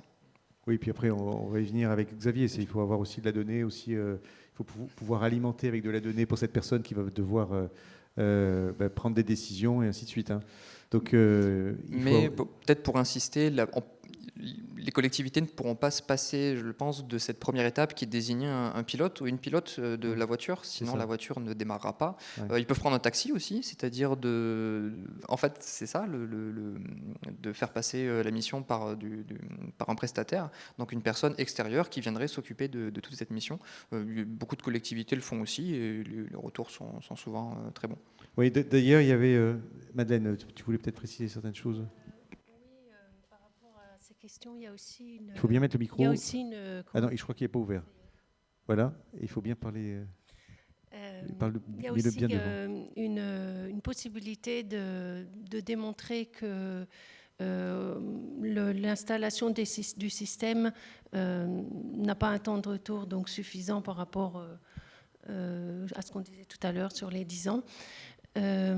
Qui est donc possible pour mieux démarrer et peut-être le faire sur certains bâtiments. Mais sur les petites collectivités ou pas, de toute façon, quand c'est du neuf, ça va être intégré dans le projet global. Ça ne va pas être quelque chose en plus vraiment. Ça va plus être une définition légèrement différente et ça va être... puisque de toute façon, la plupart du temps, dans les collectivités aujourd'hui, sur les écoles, etc., on utilise la gestion technique du bâtiment. C'est pas un outil complètement nouveau. La nouveauté, c'est plutôt comment on le met complètement au service de l'économie d'énergie et comment on le met au service de la collectivité pour justement pouvoir faire d'autres choses avec ces économies. Et la deuxième chose, c'est l'existant. Beaucoup d'existants, peut-être, probablement. Et donc, on est aussi lié à ce qu'on a déjà en tête, toutes ces rénovations énergétiques, d'isolation, etc. Et ça vient complètement compléter, et ça doit s'étudier aussi en coût global et en études préalables de faire des choix, etc. Et donc, c'est pas forcément du plus partout, enfin, du plus de temps, c'est mieux faire quand même déjà. C'est mieux faire, mieux prévoir et mieux étudier. Xavier, donc on en arrive effectivement. Là, on va parler maintenant. Donc, on a vu la réglementation, GTB, GTC, on a vu le bâtiment. Bon, il y avait aussi une question sur l'AMO, mais on va y revenir, Rachid. Je la garde pour tout à l'heure sur l'AMO pour installer ces équipements. On a vu des exemples avec l'autoconsommation. Bon, mais effectivement, souvent, toujours les collectivités ont un parc de bâtiments. Et donc, il faut qu'elles puissent prendre des décisions à l'échelle non pas du bâtiment, mais aussi à l'échelle du parc. Il faut avoir les bonnes données, parce que là, on parlait de remontée d'informations de la voiture, mais c'est peut-être le kilomètre-heure, mais si c'est la vitesse à laquelle tourne la roue, on va donner des informations qui ne vont pas être utiles pour l'utilisateur, et donc ça ne va pas permettre de prendre des décisions pertinentes. Et donc, il y a tout ça à réfléchir. Et donc ça, c'est ce sur quoi vous travaillez. Vous, c'est centraliser toutes ces données sur une plateforme pour pouvoir donner les bons indicateurs aux collectivités, aux maîtres d'ouvrage. Exactement. Et si tu permets, je voulais quand même revenir, parce que la question résonne sur la collectivité qui s'inquiète de cette mise en application du décret BAX, parce que on travaille avec pas mal de collectivités territoriales qui nous remontent beaucoup ces questions. Elle est amplifiée par le fait que, comme Madeleine l'a dit tout à l'heure, il y a un abaissement du seuil d'assujettissement au décret BAX à 70 kW. Ce qu'il faut voir, c'est que ça a un effet majeur sur les collectivités, parce qu'il y a beaucoup de bâtiments municipaux qui sont dans ces surfaces entre 800 et 1800 mètres carrés, donc qui sont maintenant embarqués par la législation. Et il y a aussi ce retour sur investissement, le seuil de rentabilité qui a été rehaussé, qui était prévu à 6 ans et qui est passé à 10 ans, ce qui renforce encore finalement le périmètre de la réglementation. Une des réponses, donc Amaury et Rachid l'ont évoqué, Lacté notamment. Il y a un fonds qui s'appelle le fonds Chêne en ce moment qui permet de, pas forcément sur la GTB, parce qu'il y a d'autres fiches C2E qui s'en chargent, mais qui permet de financer un certain nombre de compétences humaines ou d'outils d'efficacité énergétique, qui est donc un fonds à regarder, que je conseille donc à l'auditoire de regarder, le fonds Chêne de Lacté, qui a une saison en cours en ce moment et des candidatures en cours. Et par ailleurs, Rachid a parlé de la fiche C2E qui s'appelle BAT TH116. C'est une fiche qui est importante, qui permet de financer l'installation d'équipements BAX ou le renouvellement pour passer à une classe B ou A. Et cette fiche C2E est bonifiée jusqu'à la fin d'année. Donc nous, on a pas mal de clients qui bougent en ce moment, parce que avec la bonification, pour donner un ordre d'idée, vous avez sur un bâtiment de 5000 m² à peu près 46 000 euros d'aide possible sur l'installation de système BAX jusqu'à la fin d'année. Donc la fiche C2E existe, continuera à exister. En revanche, elle est bonifiée, donc c'est-à-dire que le financement est plus important jusqu'à fin décembre. Et ça vient couvrir quel pourcentage alors de l'investissement? Ça dépend des situations, mais ça peut couvrir en tout cas plus de 50%, voire dans certaines situations qu'on a rencontrées, plus de 70% de l'investissement. Oui, donc même si j'ai bien retenu, c'est 2027. 2027, c'est pour le seuil de 70 kW. Ça, c'est l'obligation. Mais si on y va plus vite, on a un bonus aujourd'hui. Oui. Et de toute manière, on va devoir y aller. Et puis on y va tôt, plus on économise de l'énergie, on a des retours sur investissement rapides, donc, qui permettent d'engager aussi d'autres travaux. C'est ça. Mais la complexité, et c'est le thème que je voulais aborder avec vous aujourd'hui, c'est de mettre ça à l'échelle d'un patrimoine. C'est-à-dire que ces décisions-là, à l'échelle d'un site, c'est plutôt plus facile de les faire.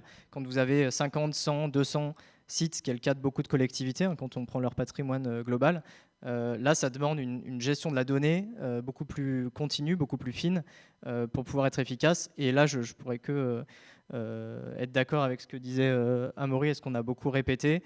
Le fait d'avoir quelqu'un, un pilote, donc en l'occurrence nous on appelle l'énergie manager, mais dans une collectivité ça peut être un conseiller en énergie partagée, ça peut être un économe de flux qui gère ces questions-là et qui permettent aussi, quand il s'agit d'installer des systèmes BAX, d'avoir la vue sur la performance énergétique.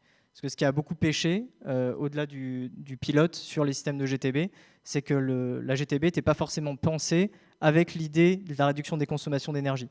Donc c'est des personnes différentes qui s'occupaient de la performance énergétique, des personnes qui s'occupaient de concevoir et d'installer les systèmes BAX. Aujourd'hui, c'est ça qu'il faut arriver à... En plus d'avoir un pilote. C'est ce que disait Madeleine. On avait la GTB, mais ce n'était pas sur l'énergie. C'était pour s'assurer que les portes soient fermées le soir. Mais pour assurer le confort, pour assurer le fonctionnement des équipements. Mais là, aujourd'hui, il ne faut pas seulement assurer le fonctionnement des équipements, il faut le faire avec un objectif de sobriété. Et là, du coup, il y a des sujets organisationnels chez les collectivités et les entreprises. C'est comment je fais parler des gens qui ne parlaient pas forcément ensemble. Et pour nous, en tout cas, c'est chez Adviso, ce qu'on constate, c'est que l'énergie manager, donc qui peut être un ingénieur en performance énergétique, un économe de flux, alors c'est des ressources très rares. Donc c'est une des problématiques, c'est que sur le marché, elles sont très demandées, ces ressources. Nous, on est bien placés pour le savoir chez Adviso. Mais c'est central. C'est-à-dire que cette personne, elle va faire le lien et que ce soit sur le pilotage ou sur la mesure que Rachid évoquait permettent d'assurer une stratégie énergétique efficace. C'est ce que vous disiez, Amaury, c'est les financements se font sur ce que cette personne, l'energy manager, mais du coup, on ne trouve pas la personne. Bon, on peut résumer aujourd'hui, oui. elle est un peu la difficulté. Elle est un peu rare parce que, en tout cas, il y a des objectifs, tout arrive en même temps, et donc à un moment, on ne peut pas former les personnes. Voilà. En ce moment, dans la santé, par exemple, pour les centres hospitaliers, il y a une démarche d'embauche de l'équivalent de conseiller en énergie partagée qui existe déjà sur les collectivités. Et oui, c'est très très tendu, c'est compliqué. Donc il faut arriver aussi à avoir des outils, c'est l'objet de ce qu'on va discuter là, qui font gagner du temps à ces personnes-là. Parce que même quand on est tout seul pour gérer un parc de 200 bâtiments, par exemple, c'est loin d'être simple. Donc il faut avoir des outils qui permettent de faciliter aussi ce travail. Allez, on rentre donc dans la... Parce qu'il y a plein de questions qui tombent sur la GTB, tout ça, mais on les verra après. Vous êtes très prolixe, là, le public qui est à distance. On vous donnera aussi la parole dans la salle aussi, quand vous aurez des questions. On peut démarrer, oui. Si. Alors, la petite zapette, oui, vous êtes en autonomie complète. Vous voyez, il faut un pilote. C'est ça, il n'y a pas de pilote, là, j'attendais que ça bouge tout seul. Ah, merci. Il y a une petite latence, oui, parce que on a du distanciel et donc il y a une petite latence. Pas de problème. Alors je voulais dire 2 mots sur Adviseo. On est une société qui est issue d'un groupe d'ingénierie qui s'appelle CETEC, qui est un groupe d'ingénierie plutôt réputé pour son savoir-faire plutôt sur la maîtrise d'ouvrage ou sur la conception sur des projets importants. Par exemple, ils travaillent beaucoup sur le Grand Paris en ce moment. Ils ont travaillé sur la Fondation Louis Vuitton, sur le viaduc de Millau, sur des projets emblématiques. Et l'idée d'Adviseo, c'est d'appliquer ce savoir-faire d'ingénierie à l'exploitation et à la performance énergétique des bâtiments. Et pour ça, on a construit plusieurs solutions.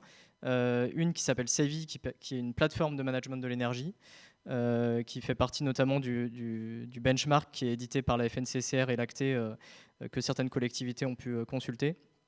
Et depuis maintenant 2 ans, une plateforme de pilotage donc qui répond notamment au décret BACS, qui s'appelle Cockpit, et qui là permet de piloter à l'échelle d'un patrimoine, donc en multisite, les bâtiments, soit en se greffant sur des systèmes de GTB existants, donc y compris des systèmes comme ceux de Siemens, ou en installant des MIDI GTB dans les bâtiments de taille plus modeste quand c'est nécessaire. Donc on a une expertise de parc hétérogène sur à la fois des collectivités et des entreprises privées qui représentent plus de 50 millions de mètres carrés aujourd'hui qui sont gérés par notre plateforme. On est référencé UGAP, c'est pour un détail qui parfois n'en est pas un, pour faciliter les commandes côté collectivité.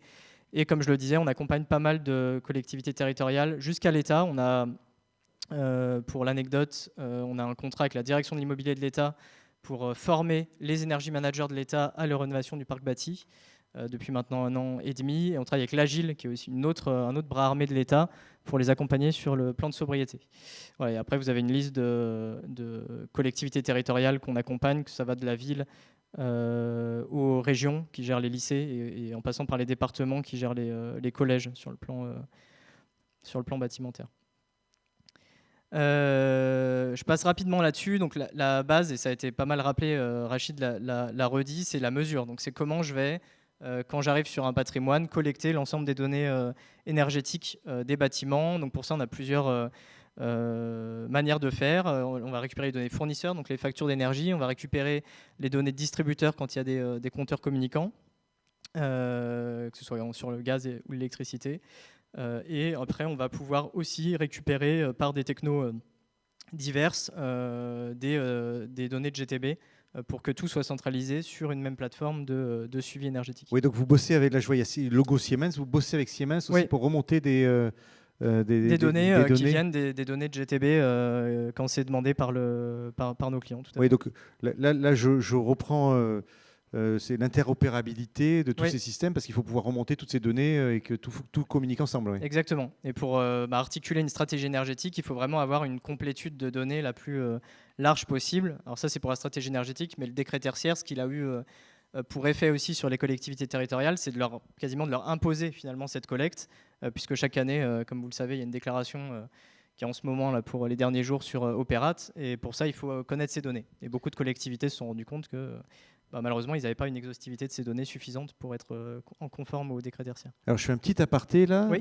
Juste Opérat, Madeleine. Alors, tu peux y répondre, mais Opérate, c'est un peu l'Arlésienne, Opérate. J'ai l'impression que il faut le faire avant telle date, mais cette date est sans arrêt repoussée. Alors aujourd'hui, on en est où là, juste sur les remontées des données est-ce qu'on a une info Effectivement, oui. Alors, en fait, la réglementation connaît pas mal de retard, notamment sur la publication d'arrêtés qui doivent préciser les valeurs absolues. Il y en a un qui est attendu depuis pas mal de temps, qui était en consultation et qui n'est toujours pas paru. Et ça brouille un petit peu les choix que doivent faire les assujettis dans leur stratégie énergétique. Cela dit, la déclaration des consommations de 2022 de cette année doit être faite d'ici le 30 septembre. Ça reste une date fixe. Et par contre, c'est le choix de l'année de référence qui va être super important pour l'atteinte de l'objectif, qui lui probablement, c'est pas encore très clair, mais pourrait avoir des tolérances dans le sens où toutes les règles ne sont pas encore complètement c'est ça, il faut attendre cet arrêté là pour qu'on puisse définir, finaliser les règles. Il y en a plusieurs en l'occurrence arrêtés qui doivent préciser, mais par exemple pour les collectivités, les bâtiments sportifs, donc gymnase, piscine, n'ont pas encore de valeurs absolues qui sont fixées, et ça rentre dans le calcul de l'atteinte de l'objectif. Donc, voilà, pour les mises à jour sur Opérate, nous ce qui nous concerne Adviseo sur Opérate, c'est aussi la connexion par API, c'est-à-dire qu'on va pouvoir envoyer depuis la plateforme de management de l'énergie que nos clients utilisent vers Opérate les données de consommation. Et ça, on a une API qui est en cours de test de l'ADEME, qui n'est pas encore complètement opérante pour cette année, mais qui le sera sans doute pour l'année prochaine. Voilà, mais c'est une petite digression, mais d'où l'intérêt de connecter l'ensemble du système. Ouais, c'est lié, hein, effectivement, ces données, pour être conforme au décret tertiaire, il faut à minima avoir l'ensemble des données de consommation de multifluides qui soient centralisées. Et ensuite, une fois qu'on a centralisé ces données, on peut suivre sa performance. Donc, on commence à avoir des débuts d'indicateurs qui vont aider les personnes en charge de l'énergie au sein de la collectivité à se dire où est-ce que j'en suis de l'atteinte de mes objectifs énergétiques. On ne le voit pas très bien ici, mais je pense qu'à distance, s'il le voit mieux, il y a une courbe au-dessus des diagrammes qui est la courbe de référence. Donc, le décret tertiaire fixe une référence par rapport à l'objectif. Nous, chez Adviseo, avant le décret tertiaire, on utilisait beaucoup le référentiel appelé IPMVP, qui est une norme internationale qui permet de suivre des économies d'énergie et de comparer des choses comparables. Donc, pour donner un exemple simple, on travaille avec un acteur de la grande distribution, pour ne pas le citer, qui a ouvert le dimanche l'année qui a suivi la contractualisation. Pour ne pas le citer, il n'a pas été cité. Hein, non, je ne vais pas citer. Et si on regarde les consommations, c'est-à-dire la facture N+1 par rapport à la facture N, forcément, il y a une augmentation des consommations.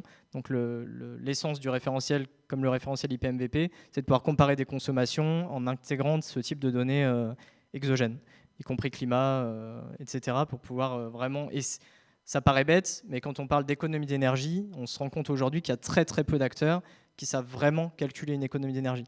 Donc chez Adviseo, on met pas mal d'emphase sur cette partie. Et ça, quand on revient sur le même sujet, ça nécessite des sachants et des gens qui savent estimer. On dit estimer parce qu'en fait, l'économie d'énergie, par définition, elle n'existe pas. C'est une énergie qui n'est pas consommée. Donc estimer une économie d'énergie, ce n'est pas si simple. Et ensuite, ça, on ne le mettra jamais assez en évidence. Je pense que les collectivités qui nous écoutent sont conscientes de cette problématique-là. C'est que ce contrôle des données, il doit se faire en continu. Une collectivité, elle a des données... donc avec des fournisseurs qui sont parfois des fournisseurs locaux, qui n'ont pas forcément des espaces digitaux. Elles ont du bois, elles ont du propane, et le décret tertiaire vous demande d'avoir toutes ces données mises à disposition. Donc nous, ce qu'on fait chez Adviseo, c'est qu'on va aussi aider la collectivité, au travers du logiciel et d'un accompagnement humain, à faire ce travail qu'on appelle de data management, c'est-à-dire de s'assurer que les données de consommation qu'on a centralisées sont exploitables et sont... le plus complète possible. Donc là, vous voyez des chiffres. Quand on est à 84% de complétude de données, ça paraît peu, mais en fait, c'est très, très important. C'est-à-dire que c'est compliqué d'arriver à ce chiffre-là sur la durée, sur une collectivité territoriale. Et ça demande un travail, encore une fois, continu. Et ce n'est pas seulement chaque année qu'il faut le faire, c'est semaine par semaine, s'assurer quand il y a un trou de données, d'où il vient, comment je l'explique, etc. Parce que si vous n'avez pas des bonnes données, la stratégie énergétique, les fondations sont mauvaises, donc vous ne pouvez pas avoir une bonne stratégie énergétique. Il y a un peu une espèce je voulais donner une analogie, mais un jardinage finalement à faire sur les équipements, sur la manière dont on récupère les données, de manière à ce qu'on constamment s'assurer qu'on remonte correctement l'info. Ouais. Ça a été beaucoup sous-estimé, je pense, dans les premiers projets de déploiement de plateformes de management de l'énergie. Malheureusement, c'est pas plug and play. J'aimerais pouvoir dire que c'est plug and play, mais quand vous déployez une plateforme de management de l'énergie, tous ceux qui l'ont fait dans les collectivités s'aperçoivent que le travail pour arriver à avoir cette exhaustivité de données, il est très important. Donc, soit il y a des personnes au sein de la collectivité qui ont beaucoup de temps pour le faire, et les questions montrent que c'est rarement le cas. Parce que même quand il y a un économe de flux ou un conseiller en énergie partagée, il préfère se concentrer sur les actions, sur les audits, sur ce qui va faire vraiment les actions de performance. Donc c'est là où nous, on a jugé qu'il fallait mettre des personnes chez nous qui accompagnent les collectivités pour s'assurer de cette cohérence et de cette fiabilité de données. Ensuite, il y a la notion, on parle d'une échelle d'un patrimoine, donc il y a une notion de benchmark qui est hyper importante. La vertu d'avoir ces données centralisées, une fois qu'elles sont complètes, c'est qu'on peut assez rapidement voir les bons et les mauvais élèves, on va dire, au sein des bâtiments d'une collectivité. Donc avec plein de ratios possibles, on peut rapporter la consommation, par exemple, d'électricité au mètre carré. De ce fait-là, non pas aller faire des audits forcément sur l'ensemble des sites, mais aller faire des audits sur les sites où on voit qu'il y aurait un ratio, effort sur investissement, sur bénéfice qui soit suffisant. Et ensuite, il faut coordonner les plans d'action. Je le commande pour ceux qui sont dans la salle, j'espère que ça se voit mieux à distance. À distance, c'est clair, ouais, c'est parce que là, c'est un retour de flux.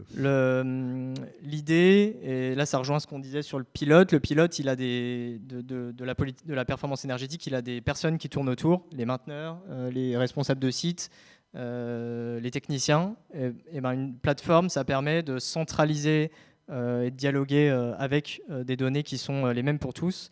Et donc là, ce que vous voyez mal ici, mais que les gens voient à distance, c'est il y a des actions, donc soit de travaux, soit de régulation, régulation d'une température, relamping, changement d'une CTA, etc., qui sont listés avec des temps de retour sur investissement qui sont calculés et planifiés, et ensuite avec un dialogue qui se fait sur la plateforme pour aider les acteurs à se coordonner et à aller vers ces objectifs. Ensuite, évidemment, on ne peut pas parler de performance énergétique sans suivre le confort. Donc on en a parlé tout à l'heure, le fait d'installer des capteurs, par exemple, de température, où on a beaucoup installé, nous, de capteurs CO2 dans les établissements scolaires, notamment ces derniers mois. C'est essentiel parce que quand on ne sait pas, je crois que c'est toi qui le disais, Amaury, quand on ne sait pas quelle température il fait dans un bâtiment, on va pas le réflexe de moins chauffer ou, à contrario, moins climatisé, parce qu'on ne sait pas le mesurer. Donc le plan de sobriété a beaucoup insisté, et à juste titre, sur la symbolique des 19 degrés. Mais en fait, si vous n'avez pas de suivi de cette température, ce qui est rare, c'est-à-dire que ça paraît bête, mais en fait, d'avoir un suivi constant de la température dans les bâtiments, c'est pas si naturel que ça. Quand il y a une GTB, théoriquement, on l'a, mais pas toujours de manière évidente, et pour tout le monde. Et quand il n'y a pas de GTB sur des plus petits bâtiments, vous pouvez être à l'aveugle complet. Et là, pour appliquer le plan de sobriété, c'est beaucoup plus compliqué. Nous, on installe des capteurs sans fil là-dessus. Juste pour revenir sur la précédente diapo, c'est que là vous remontez aussi des infos, qualité de l'air intérieur, légionnelle, qui ne sont pas des infos, là on ne parle pas d'énergie, tout à fait, proprement dit, mais enfin, c'est nécessaire pour la confort et la santé des occupants du bâtiment. Et donc, tant qu'à faire, on va remonter ces infos aussi pour donner une vision globale sur le bâtiment. Oui. Concrètement, ce qu'on va faire, c'est qu'une fois qu'on a les températures, on ne le voit pas ici, mais on peut croiser des données de température avec des données de consommation, par exemple. Et ça permet parce que si on regarde que la consommation, qui est impactée par à la fois le climat, et il faut regarder dans le bâtiment quelle température il fait pour savoir s'il y a des actions à mettre en place, pièce par pièce, si possible. Donc c'est ce que permet ce type de mesure.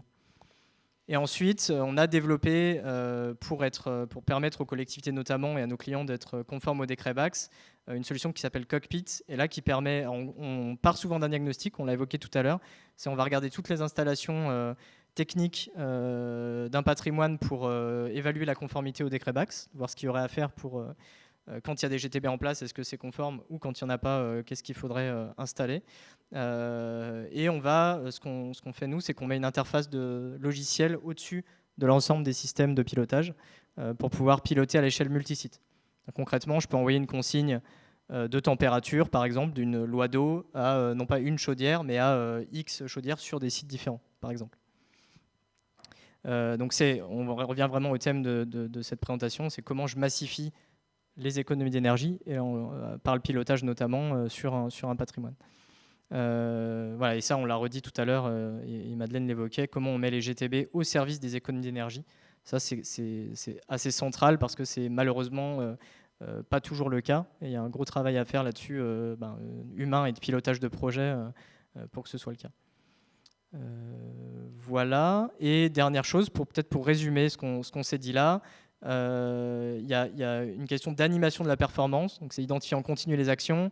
Parfois, ça veut dire faire des audits, je crois qu'il y avait une question sur l'AMO, on va parfois avoir besoin d'assistance à maîtrise d'œuvre ou maîtrise d'œuvre énergétique, c'est-à-dire des gens qui regardent l'impact énergétique des travaux qui sont engagés. Et après, c'est de fédérer les prestataires autour de l'objectif des économies. Concrètement, nous, ce que font beaucoup nos energy managers chez Adviseo, c'est qu'ils appellent les responsables de site, ils appellent les mainteneurs, ils vont sur site pour voir ce qui a été fait, ils discutent avec les acteurs techniques pour être sûr que les actions soient mises en œuvre. Et on s'aperçoit que sans ça, alors pourtant on aime bien mettre des technos, parce qu'on est un éditeur SaaS et on a beaucoup de technos, mais on voit bien que si on n'a pas cette action-là sur le terrain, l'économie d'énergie, elle est très rarement là à la fin. Donc ce travail vraiment de mise en mouvement et de conduite du changement, il est absolument central. Et après, ça c'est le travail de données, hein, c'est le thème du jour, c'est quand même automatiser un maximum les reporting et les remontées de données pour pouvoir envoyer les infos en interne, en externe dans l'organisation, identifier les écarts, donc on a des systèmes d'alerte et de dérive qui permettent, avec un regard humain, mais au moins de gagner du temps pour regarder au bon endroit au bon moment. Donc concrètement, j'ai une surconsommation sur un site donné, je le vois et je peux aller regarder ce qui se passe. À un instant T, on n'attend pas la facture du mois suivant ou des mois qui suivent. Et ensuite, il peut être nécessaire, dans le cadre de la stratégie décret tertiaire, alors évidemment d'envoyer les données sur Opérate, mais aussi parfois de rédiger des dossiers techniques pour justifier d'une non-rentabilité d'installation d'un système BACS, ce sera aussi nécessaire, tu l'évoquais Madeleine. Donc voilà, il y a ce travail aussi parfois de bureau d'études qui vient se greffer dans ce travail continu.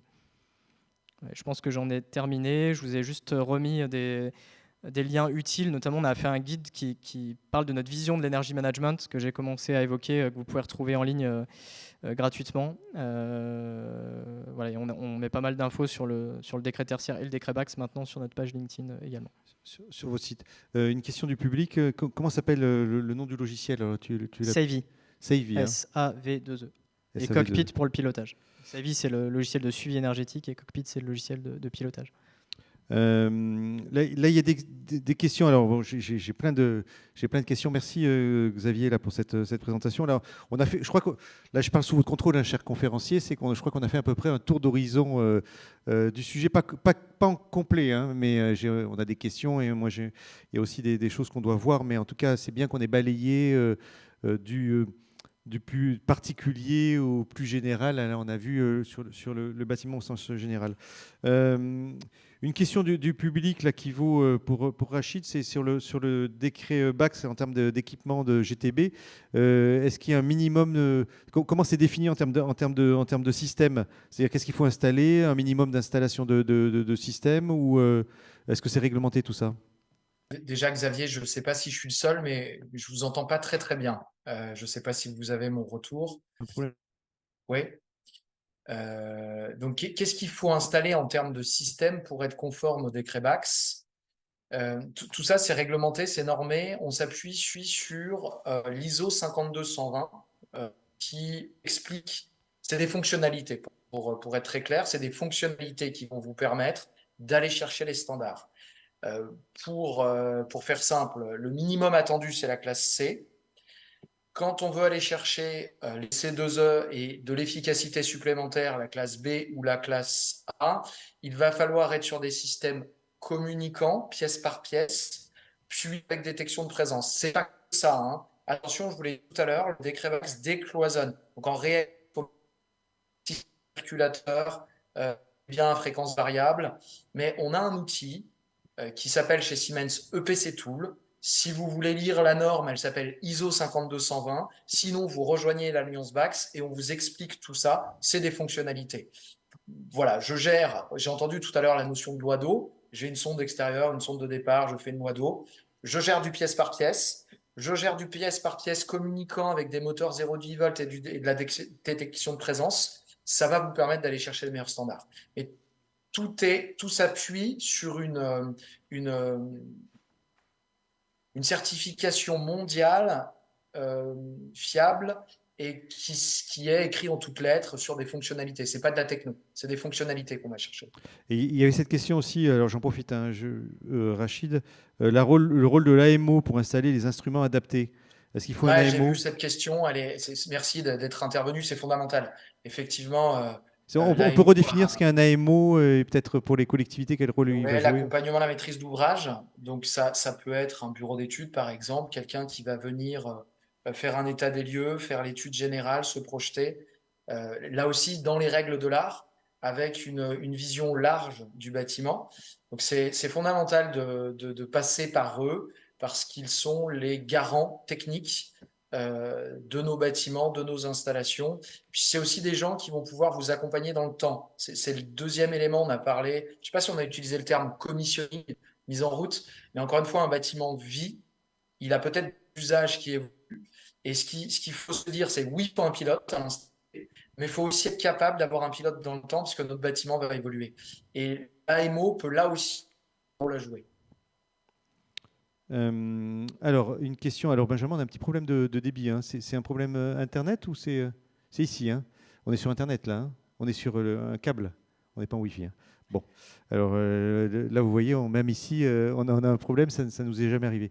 Donc, alors, je prends des questions qui arrivent.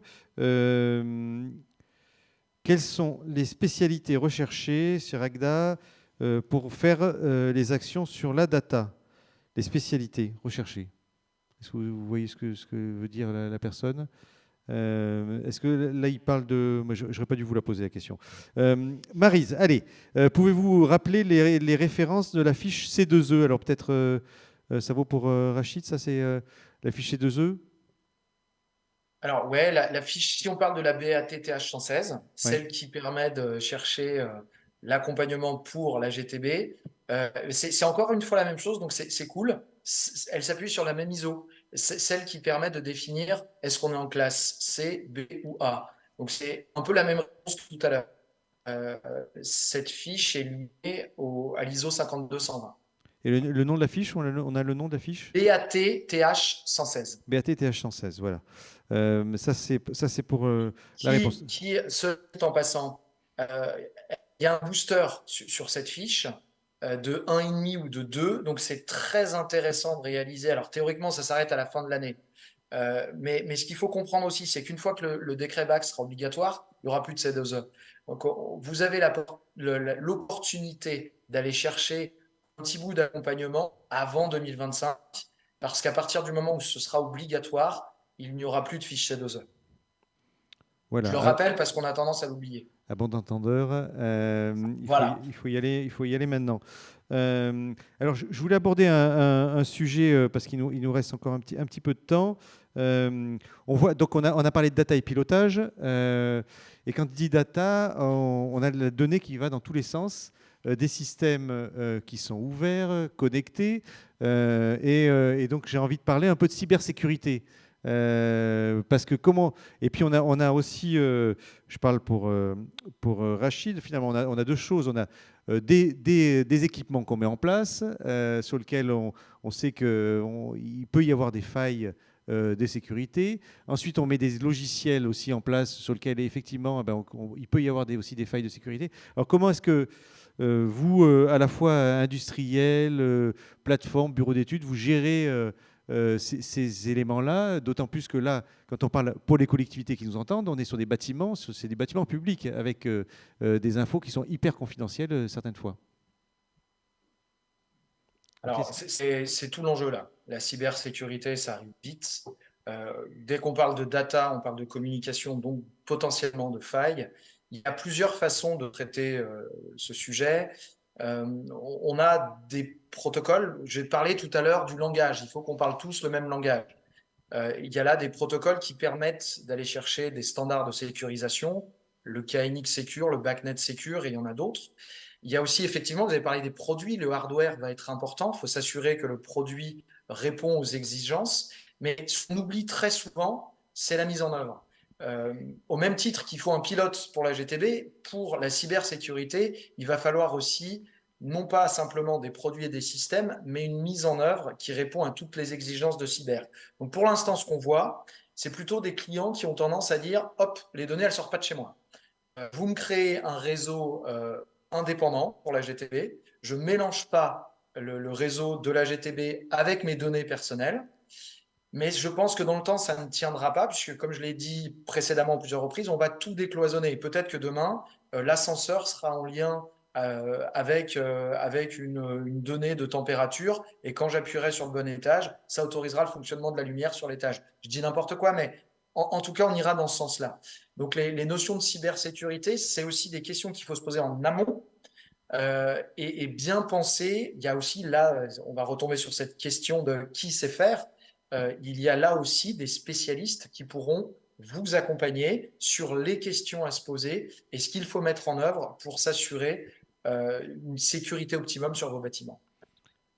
Oui, Xavier, là, pour la partie cyber, là, sur les plateformes qui sont... Oui, bah, je rejoins complètement ce que vient de dire Rachid. Nous, on a un enjeu, on va dire, différent entre la mesure, le suivi et le pilotage. Il y a quand même une criticité de sécurité beaucoup plus forte quand il s'agit de piloter des équipements.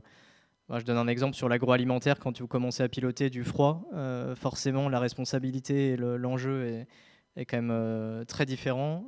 Quand il s'agissait pour nous de récupérer de la donnée de consommation des distributeurs, des fournisseurs d'énergie, la criticité n'est pas la même.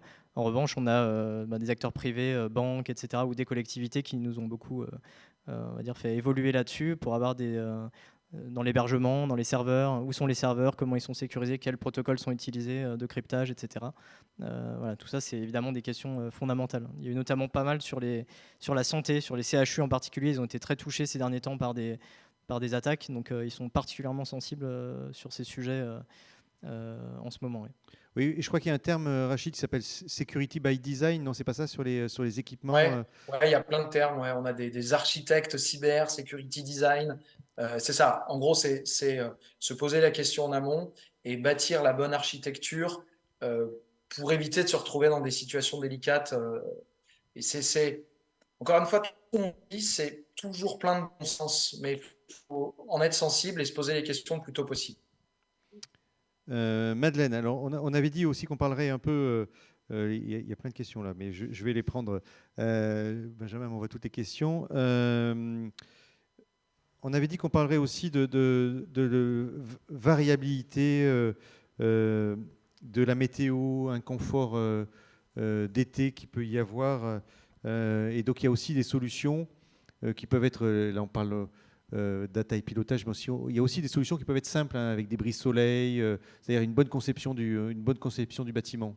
Oui, en fait, on l'a dit au début, c'était de coupler absolument cette gestion à aussi toutes les solutions passives qui peuvent être utilisées et de pouvoir le gérer aussi éventuellement même de façon manuelle. Donc ça, c'est des choses qui ont été évoquées. Et effectivement, on doit jouer sur tous les tableaux, c'est ce qu'on a dit au démarrage. Les économies d'énergie, ce n'est pas que le pilotage et le système de pilotage qui ne le fera pas tout seul.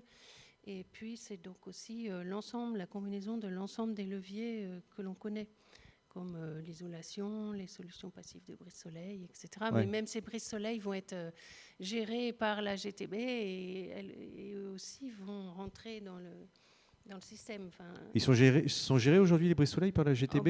Souvent. Alors oui, on peut, et on le fait très souvent. Maintenant, la plupart des brises-soleil ne sont pas aujourd'hui remontés sur une GTB, mais c'est des choses qu'on fait depuis très longtemps, qu'on fait très bien, mais c'est pas systématique. Alors, si on regarde, là je me remets, Denis, pour vous, dans le cadre d'une collectivité avec 10 000 habitants à peu près, finalement, si on donnait je dirais pas un coût financier, mais un coût d'investissement humain, c'est-à-dire il faut c'est quoi qu'il faut derrière? Il faut une personne de nouvelle dans la collectivité pour mettre ça en place. Il faut en plus prendre les services d'aide Viséo pour dire voilà, ben, on va vous accompagner pendant un an.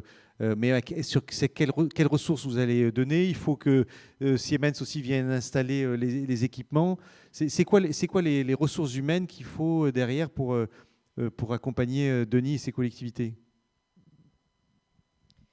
Ouais, je peux donner une partie de réponse. Ça dépend évidemment quand même de la taille et de la complexité du patrimoine géré. Mais nous, par exemple, si je prends l'exemple de conseils départementaux qu'on accompagne, pour gérer 200 et quelques collèges et des bâtiments administratifs, de bureaux, souvent les équipes énergie ont 1-2 personnes grand maximum, et c'est pas forcément suffisant.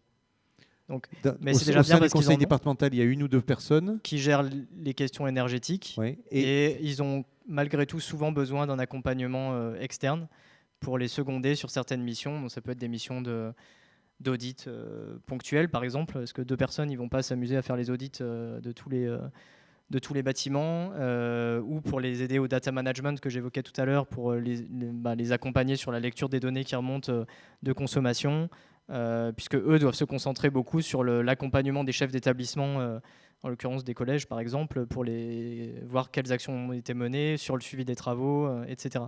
Donc voilà, ça donne des ordres de grandeur, mais nous, on a rarement vu que ce soit sur des collectivités ou des acteurs privés, des gens qui soient suffisamment staffés aujourd'hui pour le faire simplement, pour atteindre les objectifs du décret tertiaire avec un investissement qui soit conciliable avec leur activité économique. Donc, et cet exemple de conseil départemental, sont la ressource que vous affectez, vous, nous, ça va être du temps, soit vraiment d'énergie management, s'ils ont besoin de personnes qui vont sur site ou qui les accompagnent sur les actions d'efficacité énergétique, la détection des dérives, etc. Et les actions avec les mainteneurs, par exemple, ou les responsables de site, voire des audits, les aider au schéma directeur énergétique. Donc ça peut être ce type de mission.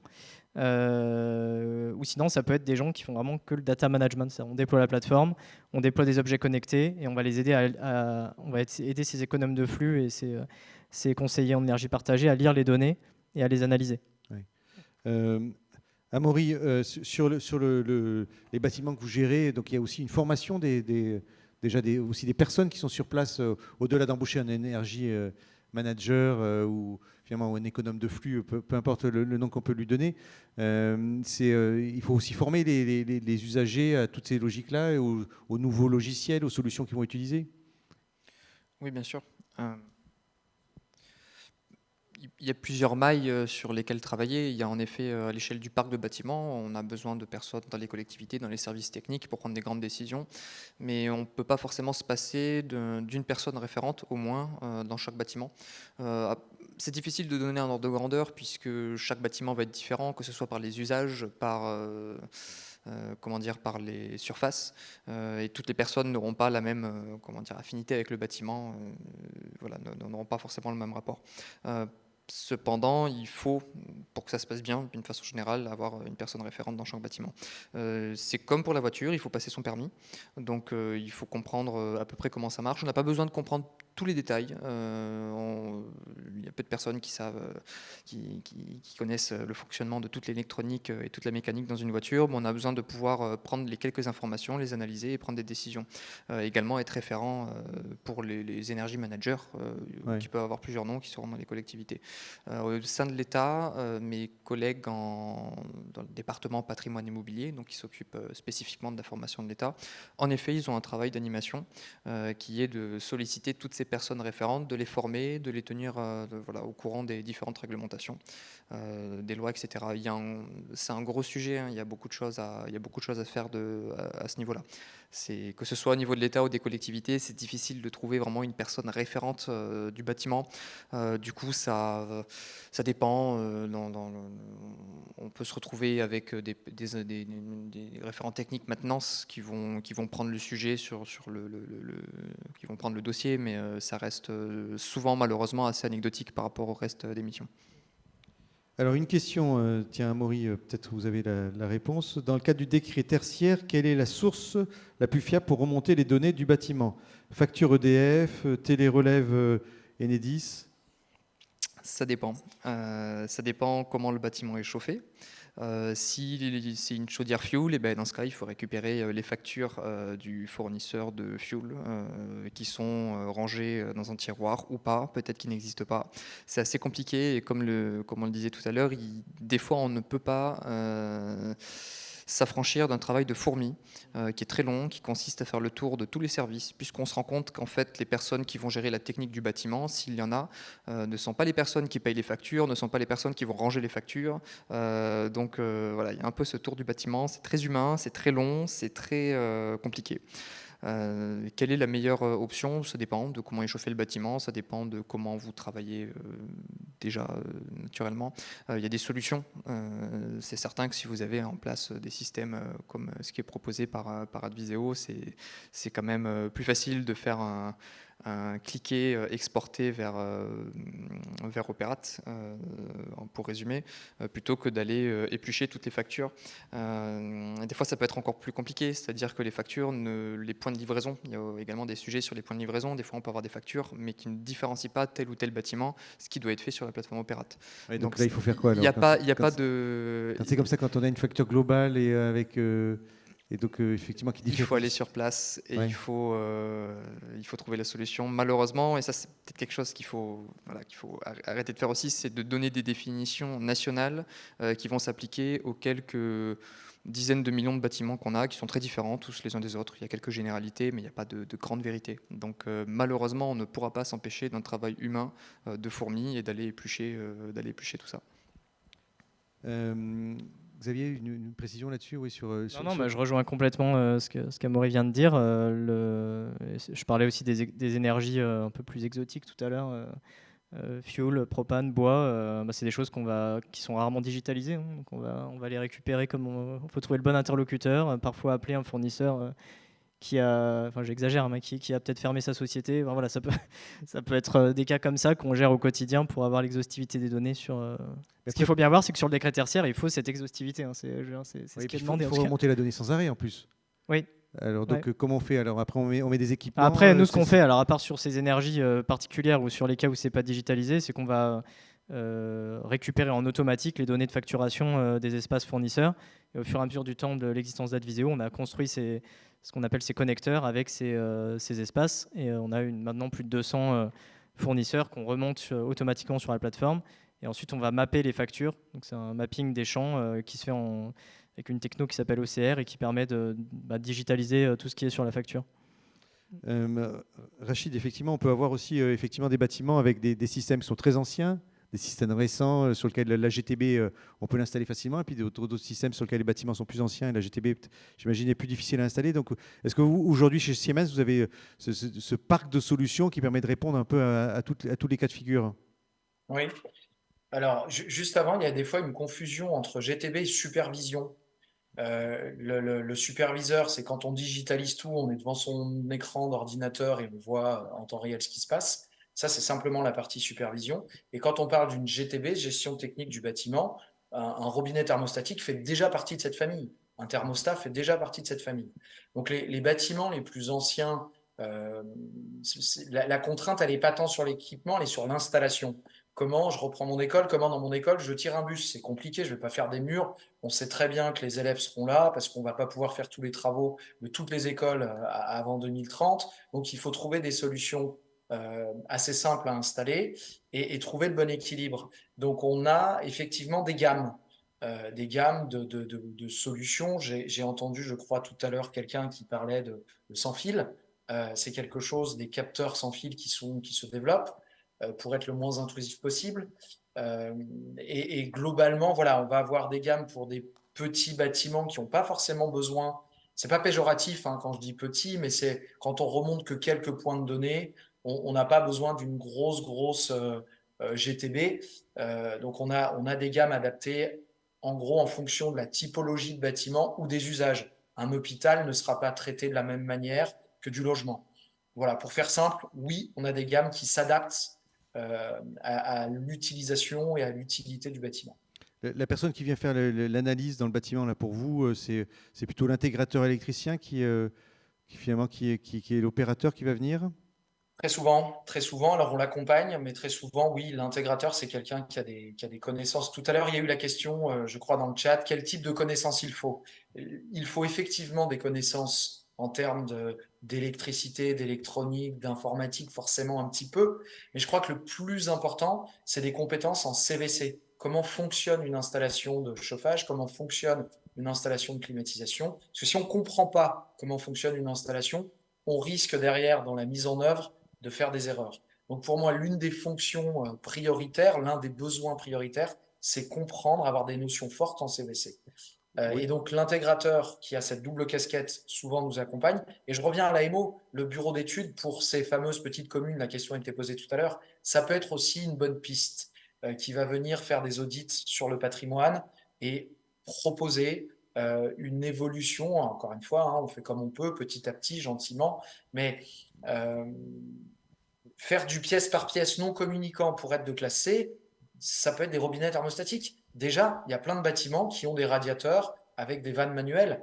Si on commence gentiment comme ça, c'est une première étape. Alors, on n'ira pas chercher les 30% d'économie d'énergie, mais c'est une première étape. Il faut peut-être aussi se laisser un peu de temps, voir aussi comment réagit le bâtiment. Et du coup, ces gammes, elles servent aussi à ça. C'est des gammes qu'on pourra faire évoluer dans le temps. Merci. Allez, s'il y a quelques questions dans le public, dans la salle, hein, on a posé à peu près toutes les questions extérieures. Est-ce qu'il y a quelqu'un dans la salle qui veut poser une question? Vous êtes timide? Non? Pas de questions? Bon. On a à peu près fait le tour de la question. Allez, on a un petit jeu. On avait dit qu'on le ferait, le petit jeu. Alors, je vais vous parler d'un sujet qui est la vitesse effective de déplacement. Alors, on va faire un peu de maths. Voilà, je vous fais revenir à des choses que vous aviez. La vitesse effective de déplacement, alors écoutez-moi, hein, avant de vous mettre, là je vois vous êtes sur les smartphones, prêts à cliquer, c'est pas encore, ça n'a pas encore commencé. C'est non seulement le temps de déplacement, vous savez, la vitesse, là il y a marqué, la vitesse en ville pour une voiture c'est 14 km/h et pour un vélo c'est 15 km/h. Ça c'est la vitesse réelle. Tout à l'heure tu as montré une photo de voiture, mais la vitesse effective c'est la vitesse, c'est le temps, pardon, c'est la distance de déplacement divisée par le temps de déplacement plus le temps de travail nécessaire à payer ce déplacement. C'est-à-dire que si pour te déplacer de 100 km, tu as dû travailler un jour, en vérité, ça change ta vitesse réelle puisque tu as dû travailler un jour pour payer ces 100 km. Donc c'est ça la vitesse effective de déplacement. Alors, et donc ça c'est le premier à avoir fait ce calcul-là, c'est Ivan Illich. Vous connaissez tous Ivan Illich, qui est un philosophe, prêtre des années 70, et qui avait fait ses calculs sur les vitesses effectives de déplacement, et sur lequel il arrivait en 1970 à une vitesse effective de 11 km/h pour le vélo comme pour la voiture. Et oui, parce que la voiture, il faut payer le temps de déplacement. Même si je me déplace à 100 km/h, je vais devoir payer ma voiture. Donc ça va être ça un peu l'exercice qu'on va faire, hein. Alors attention, donc premier élément. Donc là, je suis dans une voiture qui va faire 10 km en 15 minutes. Ça, c'est la moyenne aujourd'hui en France de déplacement des voitures. C'est-à-dire qu'aujourd'hui, en moyenne, on se déplace en vitesse compteur à 40 km/h quand on fait un déplacement. Alors ça c'est tout confondu. Là, tout à l'heure, je vous ai montré en ville, c'était 14 km/h. Là, c'est la vitesse moyenne. Quand on regarde France entière, c'est 40 km/h. Alors, le coût de déplacement pour la voiture, c'est 0,38 € par kilomètre. Le coût de travail, c'est 12 € par heure. Ce qui fait qu'il y a un temps de travail pour payer ces 10 km qui est de 19 minutes. Donc en vérité, la durée de déplacement, c'est plus 15 minutes, c'est 15 plus 19. Vous avez compris? Donc ça veut dire que le temps nécessaire à travailler pour la voiture, pour payer ce déplacement, est plus élevé que le temps de déplacement lui-même. C'est ça qu'il faut retenir. Donc la question attention, mettez-vous sur votre smartphone, la question que je vais vous poser, sachant que la voiture se déplace à 40 km/h, quelle va être la vitesse effective de déplacement de ma voiture? Je le lance? Allez, c'est parti. On vous laisse faire ce calcul. le calcul. Donc, allez, notez tout ça. C'est 10,2 km/h, 51,4 km/h, 17,6 km/h ou 31,3 km/h. Il vous reste 10 secondes pour noter. Alors, si vous répondez plus que 40 km/h, quand même, là, alors là, ça va mal se passer. Hein. C'est que vous n'avez pas tout compris. Mais on va vous laisser voter. Voilà. Alors, tout le monde a voté. La bonne réponse était de 17,6 km/h. Il y en a quelques-uns qui ont voté 10 km/h. Ce n'était pas tout à fait ça, mais vous n'étiez pas très très loin. Donc on a plus que divisé par 2 la vitesse réelle, vous avez vu. Hein. Et donc le premier, c'est bravo, qui est à 980 points, suivi de Ben 16 et de Xavier. C'est pas moi, hein, c'est pas ce Xavier-là. C'est pas Ben, c'est pas Benjamin, parce que Benjamin serait capable de prendre un sobriquet pour essayer de gagner. Allez, on continue. Alors, deuxième calcul, là, je parle du vélo. Et là, j'ai pris un temps moyen là aujourd'hui de déplacement sur le vélo. En moyenne, quand on fait 5 km, on met 21,4 minutes. Sachant que le vélo, il se déplace à 14 km, ça fait 14 km/h. Le coût de déplacement du vélo, c'est 0,13 € par kilomètre. La voiture, c'était 0,38. C'est-à-dire que le coût de déplacement du vélo, c'est 3 fois moins que le coût de déplacement de la voiture. Le temps de travail, c'est 12 €, c'est toujours la même chose. Le durée de déplacement, c'est le temps de travail pour payer ce déplacement, c'est 0,65 minutes hein, sur ce trajet-là. Donc ça fait que la durée de déplacement, c'est 21 plus 0,65, ça fait 22 minutes. Donc la question est, voilà, je vous ai embrouillé, c'est sachant que je vais à 14 km/h, ça va être quoi la vitesse effective de déplacement de mon vélo? Allez, c'est parti. Vous êtes prêts? Si vous me faites plus de 14, là, c'est que vous n'avez pas compris. Hein. Alors, c'est 12,2, 24,4, 5,6 ou 41,3. On vous laisse noter. Je vois que ça va très vite, hein, parce que les gens, ils vont vite. Tu as compris, Madeleine, tu as abandonné. Hein. Ah, ça ne marche pas. Allez, on vous laisse 4 secondes. 3, 2, 1, 0. Ouais, puis c'est la deuxième fois que je le fais. Il y a 14 personnes qui ont répondu juste. Là, donc, c'est plus... c'est bien, vous êtes plus nombreux.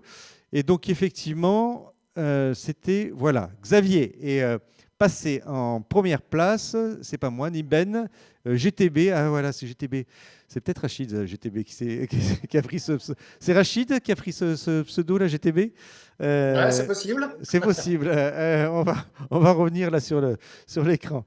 Donc, ensuite, dernière question. Alors, celle-ci est assez simple. C'était Arnaud qui a le plus grimpé. On va voir vrai ou faux. En France, il se vend plus de vélos que de voitures par an. Attention, ça va aller vite. Oui, non. Attention. 16. Est-ce qu'il se vend plus de vélos que de voitures par an en France? Vous n'avez pas d'idée? On travaille tous. C'est pas sûr. Hein. Voilà, allez, vous avez tous voté presque. Eh bien, la réponse était... Eh bien, c'était vrai. Et je vais vous donner le chiffre. Ils se vendent 2 600 000 vélos par an et 2 200 000 voitures neuves. Là, je parlais de voitures neuves par an. Donc, on vend plus de vélos que de voitures. La précédente photo que vous aviez tout à l'heure, c'était à Utrecht. C'était en Europe du Nord. Là, vous avez vu ce parking vélo, là, une espèce de truc de dingue, dans une gare. Voilà. Alors, le podium sur ces calculs. GTB. Ah, désolé, GTB. Troisième. 2, Ben 16. Voilà. Et le premier, c'est... c'est Xavier, mais c'est pas moi. C'est un autre Xavier. C'est toi. C'est Xavier. Bravo Xavier, on peut applaudir Xavier là pour ça. Allez-y, applaudissez-le d'avoir gagné sur ce petit calcul, ce petit concours. On peut vous remercier, donc ça c'est petit jeu pour s'amuser. On a parlé, on s'est amusé, mais on parlait sérieusement de data et de pilotage. Je crois qu'on a fait à peu près le tour de tous les enjeux hein, sur le data et pilotage. Madeleine. Je pense que ça met l'accent quand même sur la question de compétences et d'emploi et de formation, et donc un grand volant ouvert pour les plus jeunes. Et aussi sur les questions d'instruments, de mesures. Il y a plein de sujets à la pointe. Oui, il y a aussi effectivement la formation qui est importante de tous les opérateurs. Xavier, donc est-ce que la question que je me posais, c'est est-ce que Xavier, vous êtes en capacité, parce que là on voit l'accroissement de ce marché, vous êtes en capacité d'accompagner toutes les collectivités qui vous sollicitent? Sur la partie, j'allais dire, plateforme logicielle, oui. Sur la partie je veux dire, conseil, prestations intellectuelles, on est forcément obligé de sélectionner des projets pour pouvoir répondre de manière qualitative à tout le monde. Et quand il s'agit de faire des audits isolés, par exemple sur un site donné, on a tendance à, si on a le besoin exprimé par un client, on peut s'adosser aussi à des partenaires, bureaux d'études techniques, le cas échéant. Mais voilà, on se concentre sur des missions d'énergie management multi-sites massive, et c'est ça qui fait notre force chez Adviseo. Oui, alors comment on fait à Maury là, pour ne laisser personne sur le bord de la touche, parce que c'est ça aussi, on dit on manque un peu de ressources humaines aujourd'hui. Est-ce que des fois vous avez des collectivités qui vous contactent en disant bon là, comment je fais parce que j'ai envie de le faire mais je ne peux pas le faire? Déjà, il y a tout ce qu'on a dit, donc les financements qui sont accessibles aujourd'hui et qu'il faut aller chercher, ça serait dommage de s'en priver. N'empêche que ça ne suffira sans doute pas pour équiper en matière grise et en paire de bras l'essentiel des collectivités en France. Comment faire? Alors, je n'ai pas la réponse. J'aime bien la métaphore avec la voiture, vous l'aurez compris. Il y a peut-être des questions à se poser à ce niveau-là, c'est-à-dire que personne ne remet en question le fait qu'il y ait un permis de conduire, qu'on emmène la voiture tous les 2 ans au contrôle technique, qu'on entretienne, qu'on fasse attention à la consommation. Donc peut-être des choses sur lesquelles on peut s'inspirer. Peut-être qu'il faut créer un permis d'usage du bâtiment. Pour moi, il y a un chantier à faire qui n'est pas seulement au niveau de la technique de l'isolation ou de l'électronique qu'on peut avoir à l'intérieur, mais qui est sur l'usage. Il y a tout un chantier à faire sur le bâtiment qu'on commence à peine. Voilà, mais c'était finalement, je crois que c'est le public aura retenu cela. Hein, c'est qu'il faut faire ce travail sur le pilote. Rachid aussi également c'est la même question. C'est aujourd'hui, on voit le décret BACS qui arrive, le nombre de matériel qu'il faut équiper dans les bâtiments. Est-ce qu'aujourd'hui vous êtes prêt chez Siemens pour assurer cette montée en puissance qui est demandée par les clients, maîtres d'ouvrage? Je vais faire un peu la même réponse qu'Adviseo. En termes de techno, oui, on est prêt, on sait fournir pour tous les bâtiments. C'est la main-d'œuvre et la matière grise. Le goulet d'étranglement se situe là. Et je refais encore un message. On a créé l'Alliance BACS pour ça, pour faire des formations, pour accompagner le marché, pour être le plus efficace possible. Donc, effectivement, on voit bien que la plupart des protagonistes autour de ce marché du BACS sont débordés. Tout le monde a du travail, tout le monde est débordé. Et on vient d'entendre qu'on est même obligé de faire des choix, de prioriser les chantiers parce qu'on ne peut pas tout faire.